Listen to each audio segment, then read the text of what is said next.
ಆಕಾಶವಾಣಿ ಮಂಗಳೂರು.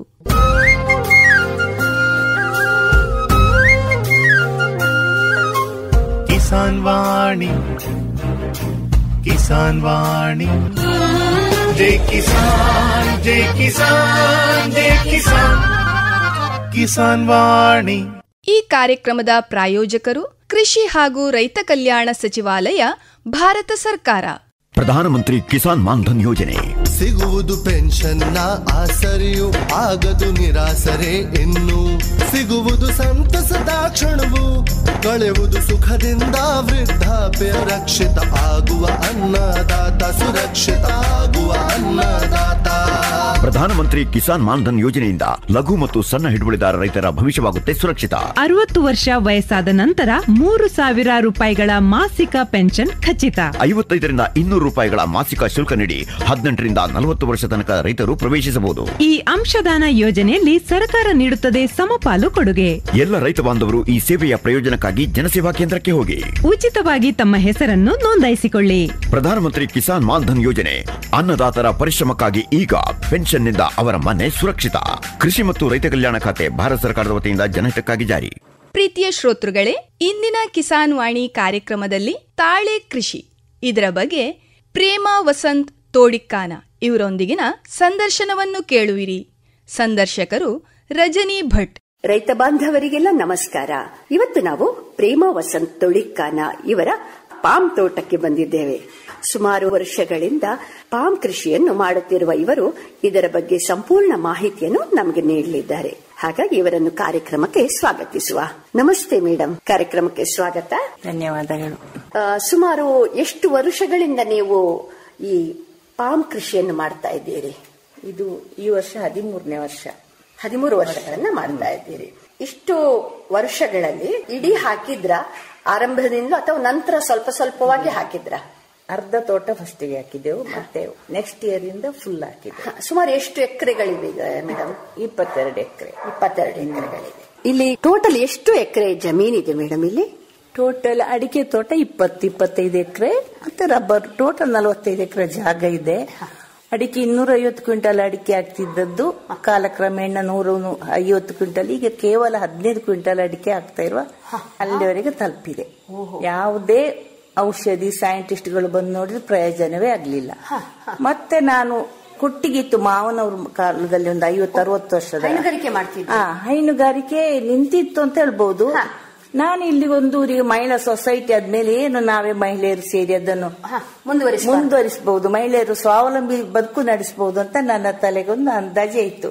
ಅಷ್ಟವರೆಗೆ ನನಗೆ ಹಟ್ಟಿ ಕೆಲಸ ಮಾಡಿ ಗೊತ್ತಿಲ್ಲ, ಹೋಗಿಯೂ ಗೊತ್ತಿಲ್ಲ. ಕೆಲಸದವರಿದ್ರು, ಮತ್ತೆ ನಾನೇ ಮುತುವರ್ಜಿ ವಹಿಸಿ ಅದನ್ನೇ ಮುಂದುವರಿಸಿಕೊಂಡು ಹೋಗಿ 15 ಲೀಟರ್ ಹಾಲು ದಿನವಹಿ 140-170 ಲೀಟರ್ ವರೆಗೆ ಹಾಲು ಹಾಕ್ತಿದ್ದೆ ಮಿನಿಮಮ್.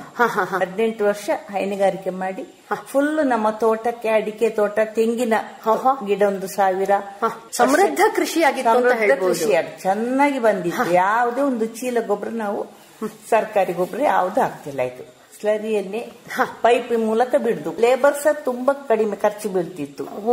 ಕಾಂಪೋಸ್ಟ್ ಗೊಬ್ಬರ ಮುಂಚೆ ಇತ್ತು ಮಾವನ ಕಾಲದಲ್ಲಿ, ಅದೇ ಆಗ ಹಾಗೆ ಲೇಬರ್ಸ್ ಇದ್ರು, ಒಳ್ಳೇದಾಗ್ತಿತ್ತು.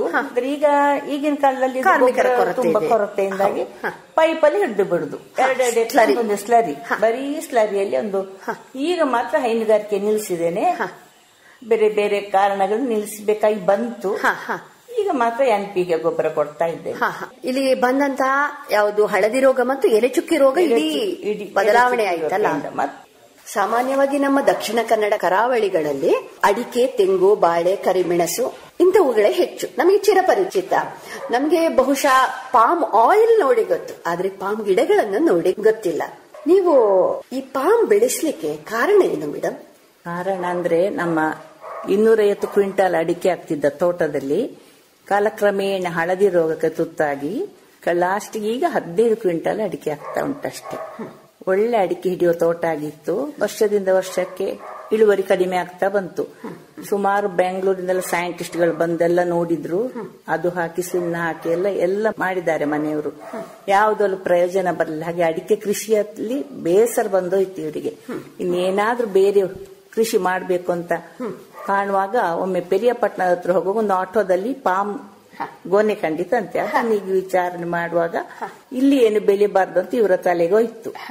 ಹಾಗೆ ಅದನ್ನು ಬೆಳಿಲಿಕ್ಕೆ ಮಾತ್ರ 2 ವರ್ಷ ಹೋರಾಟ ಮಾಡಿದ್ದಾರೆ. ಅದು ಯಾಕೆ ಮೇಡಮ್? ಯಾಕೆ ಅಂತಂದ್ರೆ ಸುಳ್ಯ ತಾಲೂಕಲ್ಲಿ ಕಾಲುವೆ ಇಲ್ಲ, ನೀರಿಲ್ಲ ಅಂತ. ಹಾರಂಗಿ ಡ್ಯಾಮ್ ಇದೆಲ್ಲ ನೋಡಿ ಅಲ್ಲಿವರೆಗೆ ತಾಳೆ ಕೃಷಿ ಇತ್ತು. ನಿಮ್ಮ ಸುಳ್ಯ ತಾಲೂಕಲ್ಲಿ ನೀರಿಲ್ಲ, ಇವರಿಗೆ ತುಂಬಾ ನಗು ಬಂತು. ಅಡಿಕೆ ಕೃಷಿಗೆ ನೀರು ಹೆಚ್ಚು ಬೇಕು, ಪಾಮಿಗೆ ಆದ್ರೆ ಏನಾಗುದಿಲ್ಲ. ಮತ್ತೆ ಸುಳ್ಯ ತಾಲೂಕು ನೀಡಿ ಪಂಪ್ ಸೆಟ್ಟಿನ ಲೆಕ್ಕ ತೆಗೆದು KEBಗೆ ಹೋಗಿ ಎಲ್ಲ ಅವರಿಗೆ ಅಧಿಕಾರಿಗಳ ತಲೆಗೆ ಹುಗ್ಗಿಸಿ, ಮತ್ತೆ ಆಂಧ್ರ ಪ್ರದೇಶ ಎಲ್ಲಿಗೆಲ್ಲ ಹೋಗಿದ್ದಾರೆ, ಪಾಂಬೇಳು ಇತ್ತು, ಆಫೀಸರ್ಸ್ ಅನ್ನೆಲ್ಲ ಕರ್ಕೊಂಡು ಬಂದು ತೋರಿಸಿ ಸುಮಾರು ಆಗುವಾಗ ಫೈನಲ್ ಆಯ್ತು ಅಂತ ಒಂದು ಲೇಡಿ ಆಫೀಸರ್, ನಿಮ್ಮ ತೋಟಕ್ಕೆ ಅಡಿಕೆಗೆ ಹಳದಿ ಬಂದ ಕಾರಣ ತಾಳೆಗೂ ಹಳದಿ ಬಂದ್ರೆ ಬರ್ಬಾರ್ದು ಅಂತ ಏನುಂಟು ಒಂದು ಅದು ಪುನಃ ಫೈಲ್ ಕೆಳಗೆ ಹೋಯ್ತು. ಹಾಗೆ 2 ವರ್ಷ ನಾವು ಗುಂಡಿ ತೆಗ್ದಿಟ್ಟಿದ್ದೇವೆ, ಗಿಡಕ್ಕೆ ಕಾದಿದ್ದಾರೆ ಇವರು. ಏನೋ ಸತತ ಇವರ ಹೋರಾಟ ಪ್ರಯತ್ನದಿಂದ ಇಲ್ಲಿ ತಾಳೆ ಕೃಷಿ ನಮ್ಮ ದಕ್ಷಿಣ ಕನ್ನಡ ಉಡುಪಿ ಜಿಲ್ಲೆಯಲ್ಲಿ ಆಗುವಂತಾಯ್ತು. ಆದ್ರೆ ಇವರು ಈಗಲೂ ಎಲ್ರು ನೆನೆಸ್ಕೊಳ್ತಾರೆ. ಇವರು ಆದಷ್ಟು ಎಲ್ರಿಗೆ ಹೇಳ್ತಿದ್ರು ಇಲ್ಲಿ ಅಡಿಕೆಗೇನು ಭವಿಷ್ಯವೇ ಇಲ್ಲ. ಆದ್ರೆ ಎಲ್ರು ಹಾಕ್ಲಿಕ್ಕೆ ಒಪ್ಪುದಿಲ್ಲ ಅಂತಂದ್ರೆ ಅಡಿಕೆಗೆ ರೇಟೇ ಏರ್ತಾ ಹೋಯ್ತು. ಇದ್ದ ಘಟ್ಟ ಪ್ರದೇಶದಲ್ಲಿ ಆಂಧ್ರ ತಮಿಳುನಾಡಿಗೆಲ್ಲ ಇಲ್ಲಿಂದ ಲೋಡ್ ಗಟ್ಟಲೆ ಅಡಿಕೆ ಗಿಡ ಹೋಗ್ತಾ ಇದೆ. ಯಾರು ಇದ್ರ ಹೊಸ ಕೃಷಿಯತ್ತ ಧೈರ್ಯ ಬರುದಿಲ್ಲ. ಹಾಗೆ ಆದಷ್ಟು ಜನರಿಗೆ ಇವರು ಮಾಹಿತಿ ಕೊಡ್ತಿದ್ರು, ಹಾಕಿ ಹಾಕಿ ಅಂತ. ಆದ್ರೆ ಈಗ ಜನರಿಗೆ ಹಾಕ್ತಾ ಇದ್ದ ಹೆಚ್ಚಿನ ಸಂಖ್ಯೆ, ಹೆಚ್ಚಿನ ಪ್ರದೇಶ ಸುಳ್ಯ ತಾಲೂಕಲ್ಲಿ 2 ಜಿಲ್ಲೆ ಸುಳ್ಯ ತಾಲೂಕಲ್ಲಿ ಜಾಸ್ತಿ ಭೂಮಿ ತಾಳೆ ಕೃಷಿಯನ್ನು ಮಾಡ್ತಾ ಇದ್ದಾರೆ. ಈ ಪಾಮ್ ಅಥವಾ ತಾಳೆ ಏನಿದೆ, ನೀವೇ ಮೊದಲು ಹಾಕಿದ್ದ ಹೇಗೆ ಇದರ ಬಗ್ಗೆ? ಅಂದ್ರೆ ಈ ನಮ್ಮ ಜಿಲ್ಲೆಯಲ್ಲಿ ಮೊದಲ ಬಾರಿಗೆ ಹಾಕಿದ್ದು ನೀವೇ? ಹೌದು ಹೌದು, ಇಷ್ಟು ಎಕರೆಯಲ್ಲಿ ಹಾಕಿದ್ದು ನಾವು. ಈಗ ಕೂಡ ಎಷ್ಟು ಹಣ್ಣು ಕೊಡ್ತು ನಾವೇ ಇಲ್ಲಿ 2 ಜಿಲ್ಲೆಯಲ್ಲಿ. ಈಗ ಒಬ್ರು ಹಾಕಿದ್ದಾರೆ, ಕರಿಕಳ ಅಂತ ಸುಳ್ಯ ತಾಲೂಕಲ್ಲೇ 30 ಎಕರೆ ಹಾಕಿದ್ರು. ಈಗ ಬರ್ತಾ ಇದೆ, ಅವರಿಗೆ ಒಳ್ಳೆ ಕೃಷಿ ಮಾಡ್ತಾ ಇದ್ದಾರೆ. ಅಂದ್ರೆ ಯಾವುದೇ ಒಂದು ಹೊಸತಾದ ಕೃಷಿ ಮಾಡುವಾಗ ಅದಕ್ಕೆ ತುಂಬಾ ಸವಾಲುಗಳಿವೆ. ಹಾಗಿದ್ರೆ ಹೌದು. ಸರಿ ಮೇಡಮ್, ಈಗ ಈ ಗಿಡಗಳಿಗೆ 13 ವರ್ಷ ಆಯ್ತು ಅಂದ್ರೆ ಇದನ್ನು ನಾಟಿ ಮಾಡುವಾಗ ಮೊದಲು ಅನುಸರಿಸಬೇಕಾದಂತಹ ಕ್ರಮಗಳು ಯಾವುವು? ಅದು ನಮ್ಮ ಕಂಪನಿ 3F ಕಂಪನಿ ಅಂತ ಇದೆ. ನಾವು ತಾಳೆ ಹಣ್ಣು ಕೊಡದವರಿಗೆ ಅವರ ಕೇರ್ ಆಫ್ ಅಲ್ಲಿ ಅವರ ಅಧಿಕಾರಿಗಳಿರ್ತಾರೆ, ತಾಲೂಕಿಗೆ ಒಬ್ರು, ಅವರೇ ಬಂದು ಮಾಹಿತಿ ಕೊಡ್ತಾರೆ. ತ್ರಿಕೋನದಲ್ಲಿ ಹಾಕುದು ಅಂತ ಪಾಯಿಂಟ್ ಔಟ್ ಮಾಡಿ ಗಿಡ ನಡೋದು ಹೇಗೆ ಹೇಳಿ ಕೊಡ್ತಾರೆ. ಗಿಡ ಕೂಡ ಕಂಪನಿಯಿಂದ ಫ್ರೀ, ಉಚಿತ. 3 ವರ್ಷ ಅದನ್ನು ಸಾಕ್ಲಿಕ್ಕೆ 3-4 ವರ್ಷ ಗೊಬ್ಬರ ಸಹ ಉಚಿತ ಕೊಡ್ತಾ ಇದ್ದಾರೆ. ಅಷ್ಟು ಸೌಲಭ್ಯಗಳಿದೆ ತಾಳೆ ಕೃಷಿಯಲ್ಲಿ. ಇದು ಸರ್ಕಾರದಿಂದ ನೇರವಾಗಿ ಇರುವಂತಹ ಕಂಪನಿಯ ಹೇಗೆ? ಸರ್ಕಾರ ಸಹ ಇದೆ, ಕಂಪನಿ ಸಹ, ಮತ್ತೊಂದು ರೈತರು ಸಹ ಸೇರಿ ಒಂದು ಟೀಮಿನಾಗ ಮಾಡಿದ್ದಾರೆ. ಪ್ರೈಸ್ ಫಿಕ್ಸರ್ಸ್ ಎಲ್ಲ ಹೆಚ್ಚು ಕಡಿಮೆ ಆಗ್ತಾ ಇರ್ತದೆ. ಕೋವಿಡ್ ಟೈಮಲ್ಲಿ 21ರವರೆಗೆ ರೇಟ್ ಹೋಗಿತ್ತು ಟನ್ನಿಗೆ, ಮತ್ತೆ 18 ಇತ್ತು. ಈಗ ಸ್ವಲ್ಪ 15.5 ಇದೆ. ಆದ್ರೂ ಪರವಾಗಿಲ್ಲ. ಅದು ಇವರು ಹಾಕಿದ ವರ್ಷದಲ್ಲಿ 8 ರೂಪಾಯಿ 9 ರೂಪಾಯಿ ಇತ್ತು. ಆದ್ರೆ ಸಪೋರ್ಟ್ ಪ್ರೈಸ್ ಅಂತ ತೋಟಗಾರಿಕೆ ಇಲಾಖೆಯಿಂದ ಒಟ್ಟಿಗೆ ಅದನ್ನು ಕೊಟ್ಟಿದ್ದಾರೆ. ಅದಕ್ಕೆ ಇದು ಮಾಡಿ MSP ಅಂತ ಒಂದು ರೇಟ್ ಇಷ್ಟು ಫಿಕ್ಸ್ ಮಾಡ್ತಾರೆ. ಮೇಡಮ್, ಈಗ ನಾವೇನು ಈ ಪಾಮ್ ಗಿಡಗಳನ್ನು ನೆಡುತ್ತೇವೆ, ಅದರಿಂದ ಮೊದಲು ಅನುಸರಿಸಬೇಕಾದ ಕ್ರಮಗಳು ಏನು ಅಂತ ಹೇಳಬಹುದಾ? ಹಾಗೇನಿಲ್ಲ, ಬಾರಿ ಅದನ್ನ ನೆಡ್ಲಿಕ್ಕೆ ಅಷ್ಟು ಶ್ರಮ ಏನಿಲ್ಲ. 2 ಫೀಟ್ ಆಳ 2 ಫೀಟ್ ಅಗಲದ ಹೊಂಡ ತೆಗೆದು ಅಡಿಗೆ ಸ್ವಲ್ಪ ಗೊಬ್ಬರ ಹಾಕಿ ನಟ್ಟು ಬಿಡುದು. 1 ಎಕರೆಗೆ 57 ಮರ ಗಿಡಗಳನ್ನ ನಡಬಹುದು. ತ್ರಿಕೋನಾಕಾರದಲ್ಲಿ. ಬೇರೆ ಗಿಡ ಎಲ್ಲ ಸ್ಟ್ರೈಟ್ ಆಗಿ ನಡ್ತೇವೆ, ಸಾಲ ಆಗಿ. ಇದು ಹಾಗೆ ಅವರು ಕಂಪನಿಯವರೇ ಹಾಗೆ ಹೇಳ್ತಾರೆ, ಯಾಕೆಂತ ಗೊತ್ತಿಲ್ಲ. ತ್ರಿಕೋನ ಆಕೃತಿಯಲ್ಲಿ ನಡುದು 57 ಗಿಡ ಇಡ್ತಾರೆ. ಸಾಧಾರಣ ಆಲ್ಮೋಸ್ಟ್ ತೆಂಗಿನ ಮರದಾಗೆ 57 ಗಿಡ ನಡ್ಲಿಕ್ಕೆ ಏನು ತ್ರಾಸ ಇಲ್ಲ. ದೊಡ್ಡ ಹೊಂಡ ಎಲ್ಲ ಬೇಡ, ತೆಂಗಿಗೆ ಮಾಡಿದಾಗ ಬೇಡ. ಇದರ ಬೇರುಗಳು ಹೇಗೆ ಹೋಗ್ತವೆ? ಇದರ ಬೇರುಗಳು ಮೇಲೆ ಇರ್ತದೆ, ಬಿದುರಿನ ಬೇರಿನಾಗೆ ಮೇಲೆ ಹರಡಿಕೊಂಡಿರುವುದು. ಇವ್ರಿಗೆ ಗೊತ್ತಿಲ್ಲದ ಒಂದು ಗಿಡ ನಾನು ಮೈಸೂರಿನ ಬರುವಾಗ ತಂದಿದ್ದೆ. ಅದನ್ನು ಚಂದ ಬುಡ ಬಿಡಿಸಿ ಗೊಬ್ಬರ ಹಾಕ್ಸಿದ್ರು. 5-6 ವರ್ಷಕ್ಕೆ ಕಾಯೇ ಬಿಡ್ಲಿಲ್ಲ, ಪೆಟ್ಟಾಗಿದೆ ಬೇರಿಗೆ. ಈಗ ದೊಡ್ಡ ದೊಡ್ಡ ಬಂಚಸ್ ಆಗ್ತಾ ಇದೆ. ತೆಂಗಿಗೆಲ್ಲ ಹಾಗೆ ಮಾಡ್ತಾರ ಅಂತ ಅಲ್ಲಿ ಇವರು ಚಂದ ಬುಡ ಬಿಡಿಸಿ ಗೊಬ್ಬರ ಹಾಕಿದ್ದು. ಮತ್ತೆ ಅಧಿಕಾರಿಗಳಿದ್ರು ಅದಕ್ಕೆ ಬುಡ ಮುಟ್ಲಿಕ್ಕೆ ಇಲ್ಲ ಅಂತ, ಸ್ವಲ್ಪ ಸಹ ಇಲ್ಲ. ಗೊಬ್ಬರವನ್ನು ಮೇಲೆ ಬಿಕ್ಕಿ ಬಿಡುದು. ಬೇರುಗಳೆಲ್ಲ ಲಾವಂಚದ ಬೇರಿನಾಗೆ ಸ್ಪ್ರೆಡ್ ಹಾಕೊಂಡಿದೆ ಇರ್ತದೆ, ಮೇಲೆ ಇರ್ತದೆ. ಹೋಗುದೇ ಇಲ್ಲ. ಸರಿ ಮೇಡಮ್, ಈಗ ನಾವೇನು ಈ ಮಣ್ಣನ್ನು ಅಂದ್ರೆ ಅರಸಿನ ರೋಗ ಬಂದ ಅಂತಹ ಇದು ಮಣ್ಣು ಅಂತ ಹೇಳಿದ್ರಲ್ಲ, ಅದರ ಮೊದಲು ಈ ತಾಳೆಗಾಗಿ ಏನಾದ್ರೂ ಮಣ್ಣಿನ ಪರೀಕ್ಷೆ ಮಾಡಿದ್ರ? ಮತ್ತೆ ಸಾಯಿಲ್ ಟೆಸ್ಟ್ ಕೊಟ್ಟಿದ್ರು, ಅದ್ರ ರಿಪೋರ್ಟ್ ನನಗೆ ಸಿಗ್ಲಿಲ್ಲ. ಇಲ್ಲಿ ಬಂದಿದೆ ಏನಂತ ಗೊತ್ತಿಲ್ಲ. ಒಟ್ಟು ಅವ್ರು ಮಾಡ್ಬೇಕಿದ್ರೆ ಹೇಳಿಲ್ಲ. ಬರ್ಲಿಕ್ಕಿಲ್ಲ. ಅದೇ ಒಬ್ರು ಲೇಡಿ ಆಫೀಸರ್ ಮಾತ್ರ ಹೇಳಿದ್ರು ಅಡಿಕೆಗೆ ಬಂದ ಕಾರಣ ಇದಕ್ಕೂ ತಾಳೆಗೂ ಬರ್ಲಿಕ್ಕೂ ಸಾಕು ಅಂತ. ಬೇರೆ ಅಧಿಕಾರಿಗಳು ಹೇಳಲಿಲ್ಲ. ತಾಳೆಗೆ ಹಳದಿ ಕಾಯಿಲೆ ಬಂದು ಇಲ್ಲ, ಬರ್ಲಿಲ್ಲ. ಅಂದ್ರೆ ಈಗ ಯಾರಾದ್ರೂ ಹೊಸಬರು ಈ ತಾಳೆ ಕೃಷಿಗೆ ಬರ್ತಿದ್ರೆ ಮಣ್ಣಿನ ಪರೀಕ್ಷೆ ಏನಾದ್ರೂ ಮಾಡ್ಬೇಕಾಗತ್ತಾ? ಇಲ್ಲ ಇಲ್ಲ ಇಲ್ಲ, ಸಾಯಿಲ್ ಟೆಸ್ಟ್ ನಾವು ಗೊಬ್ಬರ ಕೊಡ್ಲಿಕ್ಕೆ ಮಾಡ್ತೇವೆ ಅಷ್ಟೇ ಹೊರತು ಗಿಡ ಹಾಕ್ಲಿಕ್ಕೆ ಸಾಯಿಲ್ ಟೆಸ್ಟ್ ಮಾಡುವ ಅಗತ್ಯವೇ ಇಲ್ಲ. ನೆಟ್ಟ ನಂತರ ಅದರ ಆರೈಕೆ ಹೇಗೆ? ಅಂದ್ರೆ ಗೊಬ್ಬರ ಅಥವಾ ನೀರುಣಿಸುವ ಕ್ರಮ ಹೇಗೆ ಮೇಡಮ್? ನಾವು ಅಡಿಕೆ ತೋಟದಲ್ಲೇ ಮಿಡ್ಲಲ್ಲಿ ಹಾಕಿದ ಕಾರಣ ಪೈಪ್ ಲೈನ್ ಸ್ಪ್ರಿಂಕ್ಲರ್ ನೀರು ಹಾರಿಸ್ತಾ ಇದ್ದೇವೆ. ಬಬ್ಲರು ಡ್ರಿಪ್ ಅದೆಲ್ಲ ಕೊಡಬಹುದು. ಮುಂಚೆ ಇದ್ದ ಪೈಪ್ ಲೈನ್ ಅಲ್ಲಿ ನೀರು ಹಾರುದು. ಅಡಿಕೆ ಕೊಟ್ಟಷ್ಟೇ ನೀರು ಸಾಕಾಗ್ತದೆ. ಗೊಬ್ಬರ ಮಾತ್ರ ತೆಂಗಿಗೆ ಅಡಿಕೆ ಕೊಟ್ಟಾಗಲ್ಲ, ಸಾಧಾರಣ ತಿಂಗಳು ಕೊಟ್ಟರು ಒಳ್ಳೇದು. ತೆಂಗಲ್ಲಿ ವರ್ಷಕ್ಕೆ 12 ಸಿಂಗಾರ ಬಿಡುದಂತೆ, ಕೊಂಬು ಹೇಳ್ತಾರಲ್ಲ, ಇದರಲ್ಲಿ 24 ಬಿಡ್ತದೆ ಪ್ರತಿಯೊಂದು ಇದ್ರಲ್ಲೂ ಸಹ. ಆದ ಕಾರಣ ಗೊಬ್ಬರ ಹೆಚ್ಚು ಕೇಳುವ ಗಿಡ ಇದು. ಕೊಟ್ಟಷ್ಟು ಕಾಯಿಗಳು ಸಿಗ್ತದೆ. ನಾನಂದ್ರೆ ಈಗ 3 ತಿಂಗಳಿಗೊಮ್ಮೆ ಕೊಡ್ತಾ ಇದ್ದೇನೆ ಸರಿಯಾಗಿ.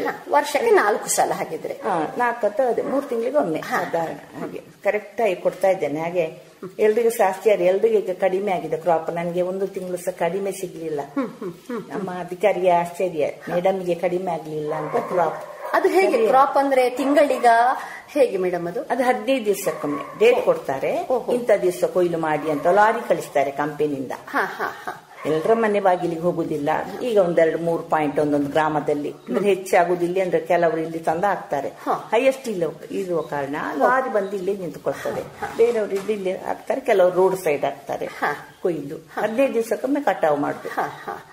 ವರ್ಷಕ್ಕೆ 24 ಸರಿ 15 ದಿವಸಕ್ಕೆ. ಹೌದು, ವರ್ಷಕ್ಕೆ 24 ಕೊಯ್ಲು. ಈಗ ನಮ್ಮ ಅಡಿಕೆಗಾಗ್ಲಿ ತೆಂಗಿಗಾಗ್ಲಿ ರೋಗ ಬರುವ ಹಾಗೆ ಇದಕ್ಕೇನಾದ್ರೂ ರೋಗ ಬಾಧೆ ಇದೆಯಾ? ಇಲ್ಲ ಇಲ್ಲ, ಇದಕ್ಕೆ ಸ್ಪ್ರೇ ಎಲ್ಲ ಏನು ಬೇಡ. ಈ ಅಡಿಕೆ ಕೃಷಿಗಿಂತ ನನಗೆ ತುಂಬಾ ಸುಲಭದ ಕೃಷಿ. ಅಂದ್ರೆ ಸ್ಪ್ರೇ ಕೊಡುದು ಬೇಡ, ಮರ ಹತ್ತುದು ಬೇಡ, ಸ್ಕಿಲ್ಡ್ ಲೇಬರ್ ಬೇಡ. ಮರ ಹತ್ತಿ ಅಡಿಕೆ ಕೊಯ್ಲಿಕ್ಕೆ ಅವರೇ ಬರ್ಬೇಕು ನೋಡಿ. ಸ್ಪ್ರೇಗೆಲ್ಲ ಸ್ಪ್ರೇ ಬೇಡ. ಒಮ್ಮೊಮ್ಮೆ ಕುರುವಾಯಿ ಅಂತ ಹೇಳ್ತಾರೆ ನೋಡಿ, ತಿರಿ, ಅದು ತೆಂಗಿಗೆ. ಅದು ಗೊತ್ತಾದ್ರೆ ಅದನ್ನು ಕಟ್ ಮಾಡಿ ಬೋಯಿಸ್ಟಿನ್ ಅಂತ ಔಷಧಿ ಬರ್ತದೆ, ಅದನ್ನು ನೀರು ಮಾಡಿ ಹೋಯಿದ್ರೆ ಎಷ್ಟೋ ಗಿಡ ಬಂದಿದೆ. ನಮಗೆ ಏನು ಅಷ್ಟು ಹಾನಿ ಆಗ್ಲಿಲ್ಲ ಇಷ್ಟು ಗಿಡ ನಟ್ಟದಲ್ಲಿ. ಕೆಲವು ಕಡೆಯಲ್ಲಿ ಹೇಳುದು ಕೇಳಿದೇನೆ, ತುಂಬಾ ಕುರುವಾಯಿ ತೊಂದರೆ ಕೊಟ್ಟಿದೆ, ಹಂದಿ ಕಾಟ ಇದೆ ಅಂತ. ನಮಗೆ ಯಾವ ತೊಂದರೆ ಸಹ ಕೊಡ್ಲಿಲ್ಲ. 4 ಗಿಡ ಎಲ್ಲ ಇದು ಮಾಡಿದ್ದೇನೆ. ಬೋವಿಸ್ಟಿನ್ ಇದು ತಿರಿಕೊಡ್ದ ಕಾಯಿಲೆ ಬಂದಿದೆ ಅಷ್ಟೇ, ಕುರುವಾಯಿ ತಿಂದದ್ದು ನಮಗೆ ಭಾರಿ ಕಡಿಮೆ. ನಾವು ನಟ್ಟಲ್ಲಿ ಪಕ್ಕದ ಕೆಲವು ತೋಟದಲ್ಲಿ ಕೇಳಿದ್ದೇನೆ, ಕುರುವಾಯಿ ತಿಂದಿದೆ, ಹಂದಿ ಇದು ಮಾಡಿದೆ. ಹಂದಿ ಮಾಡಿದ್ರೆ ಶೇಡ್ ನೆಟ್ ಅನ್ನು ಕಟ್ಟಿದ್ದು ಇದೆ. ನಮ್ಗೆ ಯಾವ್ದು ತೊಂದರೆ ಬರಲಿಲ್ಲ. ಹಂದಿ ಇದ್ರೆ ಅದು ಬುಡದಿಂದಲೇ ಅದನ್ನು ಬಿಡ್ತದೆ. ಈಗ ಕುರುವಾಯಿ ಬಂದ್ರೆ ಅದನ್ನು ನೀವು ಹೋಗಿ ತೆಗಿಬೇಕಾಗ್ತದೆ. ಕುರುವಾಯಿ ಬಂದ್ರೆ ಗೊತ್ತಾಗ್ತದೆ, ಮೇಲಿನ ತಿರಿ ಒಂದು ಕಟ್ಟಾಗಿ ಬಿದ್ದಿರ್ತದೆ, ಅಲ್ಲ ಸ್ವಲ್ಪ ಹಳದಿಯಾಗಿರ್ತದೆ. ಅದನ್ನು ಸ್ವಲ್ಪ ಕಟ್ ಮಾಡಿ, ಸ್ವಲ್ಪ ಮೇಲಿನ ತುದಿಯನ್ನು ಕಟ್ ಮಾಡಿ ತೆಗೆದು ಔಷಧಿ ಹಾಕಿದ್ರೆ, ಬೋಯಿಸ್ಟಿನ್ ಹಾಕಿದ್ರೆ ಕರೆಕ್ಟ್ ಆಗುತ್ತೆ ಗಿಡ.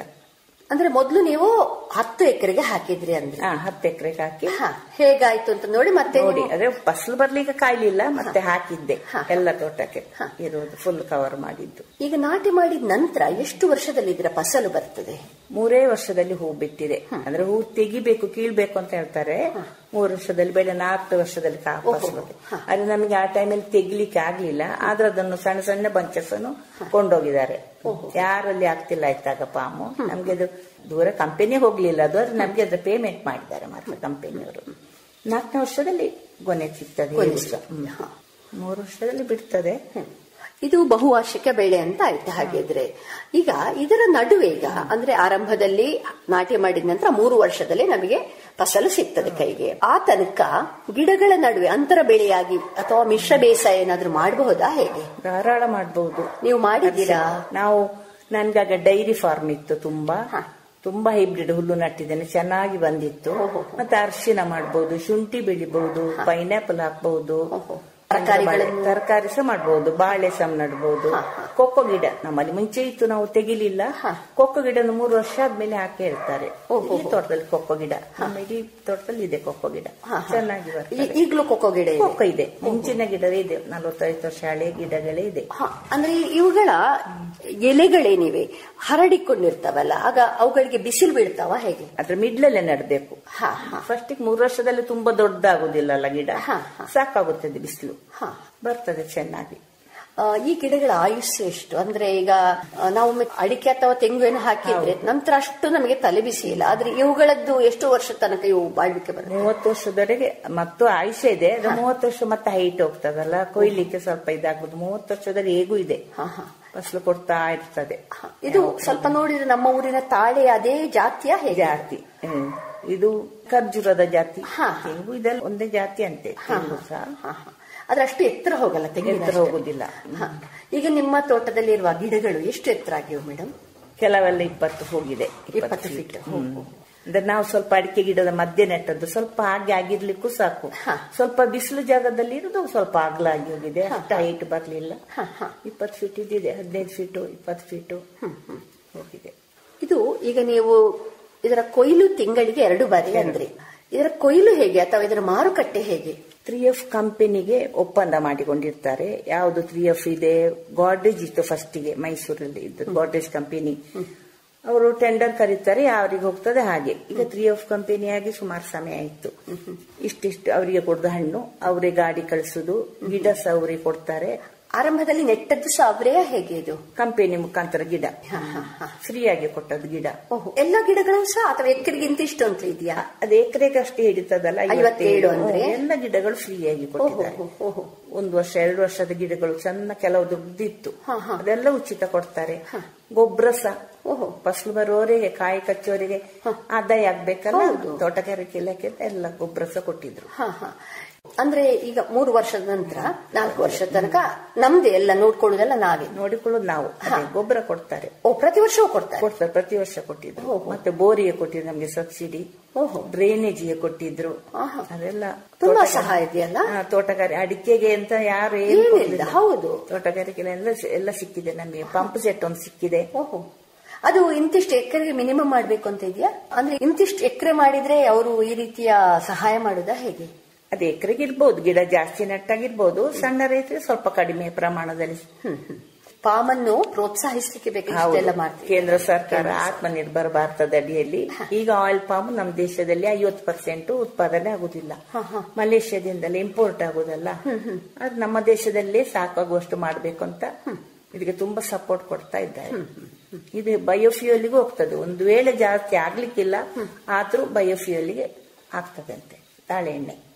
ಸರಿ. ಜಾಸ್ತಿ ಆದಾಗ ಆಗ್ಲಿಕ್ಕಿಲ್ಲ ಬೇಗ. ಅದೇ ಯಾಕಂದ್ರೆ ಅಷ್ಟು ಡಿಮಾಂಡ್ ಎಲ್ಲ ಬೇಕರಿ ಐಟಮ್ಸ್ಗೆ ಎಲ್ಲ ಅದು ಪಾಮ್ ಎಣ್ಣೆ ಯೂಸ್ ಮಾಡ್ತಾ ಇದ್ದಾರೆ. ಈಗ ಇನ್ನೊಂದು ಪ್ರಶ್ನೆ ಏನಂದ್ರೆ, ಈಗ ನಾವು ಹಾಕ್ಬೋದ ಗೊಬ್ಬರ? ಈಗ ಅವರೇನೋ ಕೊಡ್ತಾರೆ, ಆದ್ರೆ ಈಗ ನಾವು ಸ್ವಲ್ಪ ಹೆಚ್ಚು ಹಾಕ್ಬೇಕು ಅಂತ ಇದ್ರೆ ನೀವೇನಾದ್ರೂ ಹಾಕಿದ್ದೀರಾ? ಹಾಕಿದ್ರೆ ಯಾವುದದು? ಅಲ್ಲ, ನಾನು ಇದು NPK ಕೊಡುದು. ಅದು ಅವರು ಸಾಧಾರಣ 3 ವರ್ಷದ 4 ವರ್ಷ ಸಾಕಾಗ್ತದೆ, ಮತ್ತೆ ಸಿಕ್ಕುದಿಲ್ಲಲ್ಲ. ಆಗ ಹಟ್ಟಿ ಗೊಬ್ಬರ ಕೊಡ್ತಿದ್ದೆ. ಹಸುಗಳು 20 ಹಸುಗಳು ಇರುವಾಗ ಇಡೀ ತೋಟಕ್ಕೆ ಸ್ಲರಿ ಮಾತ್ರ ಕೊಡ್ತಿದ್ದದ್ದು. ಈಗ 4 ವರ್ಷದಲ್ಲಿ NPK. ಸಾವಯವದ ರೀತಿಯದ್ದೇನಾದ್ರೂ? ಇಲ್ಲ, ಸಾವಯವ ರೀತಿದ್ದು ಕೊಡ್ಲಿಕ್ಕೆ ಕಷ್ಟ ಅಂತ ಕೊಟ್ಟಿಲ್ಲ, ನೋಡ್ಬೇಕು ಇನ್ನೀಗ. ಮೇಡಮ್, ಈಗ ನಿಮಗೆ ಇದರಲ್ಲಿ ಆಸಕ್ತಿ ಬರ್ಲಿಕ್ಕೆ ನಿಮಗೆ ಕಾರಣ ಅಥವಾ ಪ್ರೇರಣೆ ಯಾರಿಂದಾದ್ರೂ ಪಡೆದಿದ್ರ ನೀವು? ನಮ್ಮ ಮನೆಯವರೇ ಹೋರಾಟದಿಂದಲೇ ಆದ್ದು. ಮತ್ತೆ ಮನೆಯವರು ಅನ್ಎಕ್ಸ್ಪೆಕ್ಟೆಡ್ ಆಗಿ ತೀರಿಕೊಂಡ ಮೇಲೆ ಅದನ್ನು ನಾನೇ ನಡೆಸಿಕೊಂಡು ಹೋಗ್ಬೇಕಾದ ಪ್ರಸಂಗ ಬಂತು. ಹಾಗೆ ಇವರನ್ನೇ ಈಗ ಕೂಡ ನಮ್ಮ ಶ್ರೀ ಭಾರತೀಯ ಎಣ್ಣೆ ತಾಳಿ ಬೆಳೆಗಾರರ ಸಂಘ ಅಂತ ಕಾರ್ಕಳದಲ್ಲಿ ಆಫೀಸ್ ಇದೆ. ದಯಾನಂದ್ ಹೆಗ್ಡೆ ಅಂತ ಅವರೀಗ ಪ್ರೆಸಿಡೆಂಟ್ ಆಗಿದ್ದಾರೆ. ಮನೆಯವರು ದಕ್ಷಿಣ ಕನ್ನಡ ಜಿಲ್ಲೆಗೆ ಡೈರೆಕ್ಟರ್ ಆಗಿದ್ರು. ಇವರ ತೀರಿ ಹೋದ್ಮೇಲೆ ನನ್ನನ್ನು ಒತ್ತಾಯ ಮಾಡಿ ನಿಲ್ಸಿದ್ರು. ಹಾಗೆ ಮತ್ತೆ ಅವರ ನೆನಪಿಗೋಸ್ಕರ ನಾನು ನಿಂತೆ. ಕಷ್ಟ ಆಗ್ತಿತ್ತು ಇಲ್ಲಿಂದ ಅಲ್ಲಿಗೆ ಹೋಗಿ ಬರ್ಲಿಕ್ಕೆ. ಹಾಗೆ ಈಗ ಕೂಡ ಇವರ ಮೊಮೆಂಟಮ್ ಹಾಕಿ ವರ್ಷವೂ ಅವರ ಹೆಸರಲ್ಲಿ ಎಲ್ರಿಗೂ ಸಹ ಬಹುಮಾನ, ನೆನಪಿನ ಕಾಣಿಕೆ ಇವರ ಮೊಮೆಂಟಮ್ ಅನ್ನು ಕೊಡ್ತಾ ಇದ್ದಾರೆ ವರ್ಷ ವರ್ಷ. ಈಗ ಮೇಡಮ್, 3 ಅಥವಾ 4 ವರ್ಷಗಳಲ್ಲಿ ನಾವು ಫಸಲು ತೆಗಿತೀವಿ. ಆಗ ನೀವು ಹೇಳಿದಂತಹ ಕೇಂದ್ರ ಸರ್ಕಾರ ನಿಯೋಜಿತ ಕಂಪನಿಗಳು ಅಥವಾ ಯಾವುದಾದ್ರೂ ಕಂಪನಿಗಳು ಇದನ್ನು ತಗೊಂಡಿರ್ತವೆ, ಟೆಂಡರ್ ಅಲ್ಲಿ ತಗೊಂಡಿರ್ತೇವೆ. ಅವರೇ ಎಲ್ಲ ಖರ್ಚನ್ನು ನೋಡ್ಕೊಳ್ತಾವ ಅಥವಾ ನಮಗೇನಾದ್ರೂ ಇದರಲ್ಲಿ ಕೆಲಸಗಳು ಇವೆಯಾ ಹೇಗೆ? ಇಲ್ಲ, ಅವರು ಫ್ರೂಟ್ಸ್ ಕೊಂಡೋಗುದಲ್ಲಿಗೆ ಗಂಗಾವತಿಯಲ್ಲಿರೋದು. ದೂರ ಹೋಗ್ಬೇಕಲ್ಲ, ಗಾಡಿ ಕಳಿಸ್ತಾರೆ. ಆ ದಿವಸಕ್ಕೆ ನಾವು 2-3 ದಿವಸ ಮುಂಚೆ ಡೇಟ್ ಕೊಟ್ಟಿರ್ತಾರೆ. ಆ ದಿವಸ ಫ್ರೂಟ್ ಕೊಂಡೋಗ್ತಾರೆ. ಕೊಯ್ಲು ನಾವು ಮಾಡ್ಬೇಕು. ಅಂದ್ರೆ ನಮಗೆ ಕಾರ್ಮಿಕರ ಕೆಲಸ ಇದ್ದಿದೆ. ಕಾರ್ಮಿಕರಂದ್ರೆ ಅಡಿಕೆಗೆ ಬೇಕಾದಷ್ಟು ಲೇಬರ್ ಬೇಡ. ಅಡಿಕೆ ಕೃಷಿಗೆ ಕೊಯ್ಲಿಕ್ಕೆ 1 ಅಥವಾ 2, ಮತ್ತೆ ಅದನ್ನು ಲಿಫ್ಟ್ ಮಾಡಿ ವ್ಯಾನಿಗೆ ಹಾಕಿ ತರೋದು ನಾವು, ಗಾಡಿಗೆ ಹಾಕಿ ಒಂದು 3 ಜನ ಎಕ್ಸ್ಟ್ರಾ, ಒಂದು 5 ಜನ ಇದ್ರೆ ಸಾಕು. ಈಗ 1 ಎಕರೆಯಲ್ಲಿ ಸಾಮಾನ್ಯ ನಿಮ್ಗೆ ಎಷ್ಟು ದಿವಸ ಹಿಡಿಯುತ್ತ ಅಥವಾ ಹೇಗೆ? 1 ಎಕರೆ ಅಂತ ಹೇಳಲಿಕ್ಕೆ ಆಗುದಿಲ್ಲ. ನಮ್ಮ ಇಡೀ ತೋಟ ಕಟ್ಟಿಂಗ್ ಮಾಡ್ಲಿಕ್ಕೆ ಇಬ್ರು ಬಂದ್ರೆ 3 ದಿವಸ ಸಾಕು. ಒಬ್ಬನೇ 4 ರಿಂದ 5 ದಿವಸ ಬೇಕಾಗ್ತದೆ. ಸಾಮಾನ್ಯ 20 ಎಕರೆಗೆ 3 ದಿವಸದಲ್ಲಿ ಕವರ್ ಆಗುತ್ತೆ. ಕಾರ್ಮಿಕರ ಕೂಲಿ ಕೆಲಸದ ಇದಕ್ಕೆ ನಾವು ಹಾಕ್ಬೇಕು ಅಂತ ನಾವು ಹಾಕ್ಬೇಕು. ಮತ್ತೆ ಕೊಯ್ಲಿಕ್ಕೆ ಸಹ ಅವರೇ ಇಂಪೋರ್ಟೆಡ್ ಕತ್ತಿ ಕೊಡ್ತಾರೆ, ಚಂದ ಇರ್ತದೆ. ಸ್ಟೀಲ್ ದೋಟಿ ಕೊಡ್ತಾರೆ, ಶಾರ್ಪ್ ಆಗಿರ್ತದೆ. ಕತ್ತಿ ಕಳಿಸಿ ಕೊಡ್ತಾರೆ. ನಾವು ಬೇಕು ಅಂತ ಹೇಳಿದ್ರೆ ನಮ್ಗೆ ಬೇಕಾದ ಸೈಜ್ ಇದ್ದು ಕತ್ತಿ ಕೊಡ್ತಾರೆ. ಅದನ್ನು ಕೊಯ್ಯುವ ಕ್ರಮ ಏನಾದ್ರೂ ಇದೆಯಾ? ಕ್ರಮ ಏನಿಲ್ಲ, ಅವರಲ್ಲಿ ಅಭ್ಯಾಸದಲ್ಲಿ ಬರುದು. ಪಾಲಿನೇಷನ್ ಗಂಡು ಹುಸ ಬಿಡ್ತದೆ, ಹೆಣ್ಣು ಹುಸ ಬಿಡ್ತದೆ. ಕಾಯಿ ಕಚ್ಚಲಿಕ್ಕೆ ಟೈಮ್ ತೆಕ್ಕೊಂಡಿತ್ತು, ಒಂದು 6 ತಿಂಗಳ ಮೇಲೆ ಹೋಗ್ಬಹುದು. ಬಿಟ್ಟ ಕೂಡಲೇ ಕಾಯಿ ಆಗುದಿಲ್ಲ. ಅಂದ್ರೆ ಈಗ ತಿಂಗಳಲ್ಲಿ 2 ಕೊಯ್ಲು ಅಂದ್ರೆ ಅದು ಮೊದಲೇ ಆದಂತಹ ಕಾಯಿಗಳ ಹೇಗೆ? ಮೊದಲಂದ್ರೆ ಕಾಯಿ ಸೈಜ್ಗೆ ಬರ್ಬೇಕು, ಎಲ್ಲೋ ಕಲರ್ ಬೇಕು. ಇದಿರ್ತದಲ್ಲ, ಹಳಾದಿ ಬರ್ತದೆ, ಖರ್ಜೂರದ ಸೈಜ್ ಬರ್ತದೆ. ಸ್ವಲ್ಪ ಅಡಿ ಅದು ಎಲ್ಲೋ ಇಶ್ ಆಗ್ಬೇಕು, ಕಾಯಿ ಕೊಯ್ಬಾರ್ದು. ಕಾಯಲ್ಲಿ ಎಣ್ಣೆ ಬರುದಿಲ್ಲ, ಅದ್ರಲ್ಲಿ ಎಣ್ಣೆಯಲ್ಲಿ ಸಹ ಸಿಪ್ಪೆಯಲ್ಲಿ ಸಹ ಎಣ್ಣೆ ಬರ್ತದೆ. ಒಳಗಿನ ಅದರೊಳಗೆ ಸಣ್ಣ ತೆಂಗಿನಕಾಯಿಗೆ ದಪ್ಪ ಇರ್ತದೆ. ಆ ಮೇಲಿನ ಸಿಪ್ಪೆಯಲ್ಲಿ ಬರೆದು ನಮ್ಗೆ ಪಾಮ್ ಆಯಿಲ್ ಅಂತ ಪ್ಯಾಕೆಟ್ ಅಲ್ಲಿ ಎಲ್ಲ ಸಿಗ್ತದೆ. ಅದು ಒಳಗಿದ್ದು ಕಾಸ್ಟ್ಲಿ ಎಣ್ಣೆ, 300 ರೂಪಾಯಿ 400 ರೂಪಾಯಿ ಮೇಲೆ. ವಿಟಮಿನ್ ಕ್ರೀಮಿಗೆಲ್ಲ ಹೋಗುದಂತೆ. ಅದರಲ್ಲಿ ವಿಧ ಇದೆ ಅಲ್ಲ? ಸಿಪ್ಪೆಯಲ್ಲಿ ಸಹ ಬರ್ತದೆ ಎಣ್ಣೆ. ಸಿಪ್ಪೆ ನಾವು ಕೈಯಲ್ಲಿ ಸ್ವಲ್ಪ ಉಜ್ಜಿದ ಕೂಡಲೇ ಅಷ್ಟೇ ಎಣ್ಣೆ ಬರ್ತದೆ. ಅದಷ್ಟು ತೆಳುವ ಹಾಗೆ ದಪ್ಪ, ಕಾಯಿ ಸಣ್ಣ ಅದರೊಳಗೆ. ತೆಂಗಿನಕಾಯಿಗೆ ಕಾಯಿದೆ, ಅದು ಸಣ್ಣ. ಅದ್ರ ಎಣ್ಣೆ ಬೇರೆ, ಇದ್ರ ಎಣ್ಣೆ ಬೇರೆ ಪ್ಯಾಕೆಟ್ ಮಾಡುದು. ಅದು ಹಳದಿಯಿಂದ ಕೆಂಪು ಬಣ್ಣಕ್ಕೆ ಸ್ವಲ್ಪ ತುಂಬಾ ಹಳದಿ ಕಲರ್ ಬರ್ಬೇಕು, ಬ್ರೌನ್ ಇರ್ತದೆ. ಅದು ಕೊಯ್ಲಿಕ್ಕೆ ಆಗುವಾಗ ಹಳದಿ ಬಣ್ಣ ಬರಬೇಕು. ಎಳೆದನ್ನು ಕೊಯ್ದ್ರೆ ರಿಜೆಕ್ಟ್ ಮಾಡ್ತಾರೆ, ಎಣ್ಣೆ ಅಂಶ ಬರುವುದಿಲ್ಲ. ಸುಮಾರು ಕಾಯ 3/4 ಅಂಶ ಎಲ್ಲೋ ಇಶ್ ಕಲರ್ ಬರ್ತದೆ. ರೆಡ್ ಆಗಿ ಕಾಣ್ತದೆ ಮರದಲ್ಲಿ. ಮುಟ್ಟುವಾಗ್ಲೇ ಕಾಯಿ ಬೀಳ್ತದೆ, ಕೊಕ್ಕೆ ಹಾಕುವಾಗ್ಲೇ ಅಷ್ಟು ಬಲಿತಿರ್ಬೇಕು. ಅದ್ರದ್ದು ಎಣ್ಣೆ ಅಂಶ ಬರುವುದಿಲ್ಲ ಅಂತ. ಕಾಯಿ ಕೊಯ್ದ್ರೆ ರಿಜೆಕ್ಟ್ ಮಾಡ್ತಾರೆ, ಕಾಯಿ ಕೊಯ್ಬಾರ್ದು. ಈಗ ಸಾಮಾನ್ಯವಾಗಿ ಒಂದು ಹೂ ಬಿಟ್ಟ ನಂತರ ಒಂದು ಕೊಯ್ಲಿಗಾಗುವ ಎಷ್ಟು ದಿವಸಗಳು ಬೇಕಾಗಬಹುದು? ಒಂದು ಹೂ ಬಿಟ್ಟ ಮೇಲೆ ಸಾಮಾನ್ಯವಾಗಿ ಒಂದು ಗೊಂಚಲೇನಿದೆ ಎಳತ್ತಾಗಿರುವುದರಿಂದ ನೀವೇನು ಹೇಳಿದ್ರೆ ಸಂಪೂರ್ಣ ಹಳದಿ ಬಣ್ಣಕ್ಕೆ ತಿರುಗಬೇಕು ಅಂತ, ಸಾಮಾನ್ಯವಾಗಿ ಎಷ್ಟು ದಿವಸಗಳು ಬೇಕಾಗಬಹುದು? ತಿಂಗಳುಗಟ್ಟಲೆ ಬೇಕಾದಿತ್ತು, 7-8 ತಿಂಗಳೆಲ್ಲ ಬೇಕಾದಿತ್ತು ಹೂ ಬಿಟ್ಟ ಮೇಲೆ.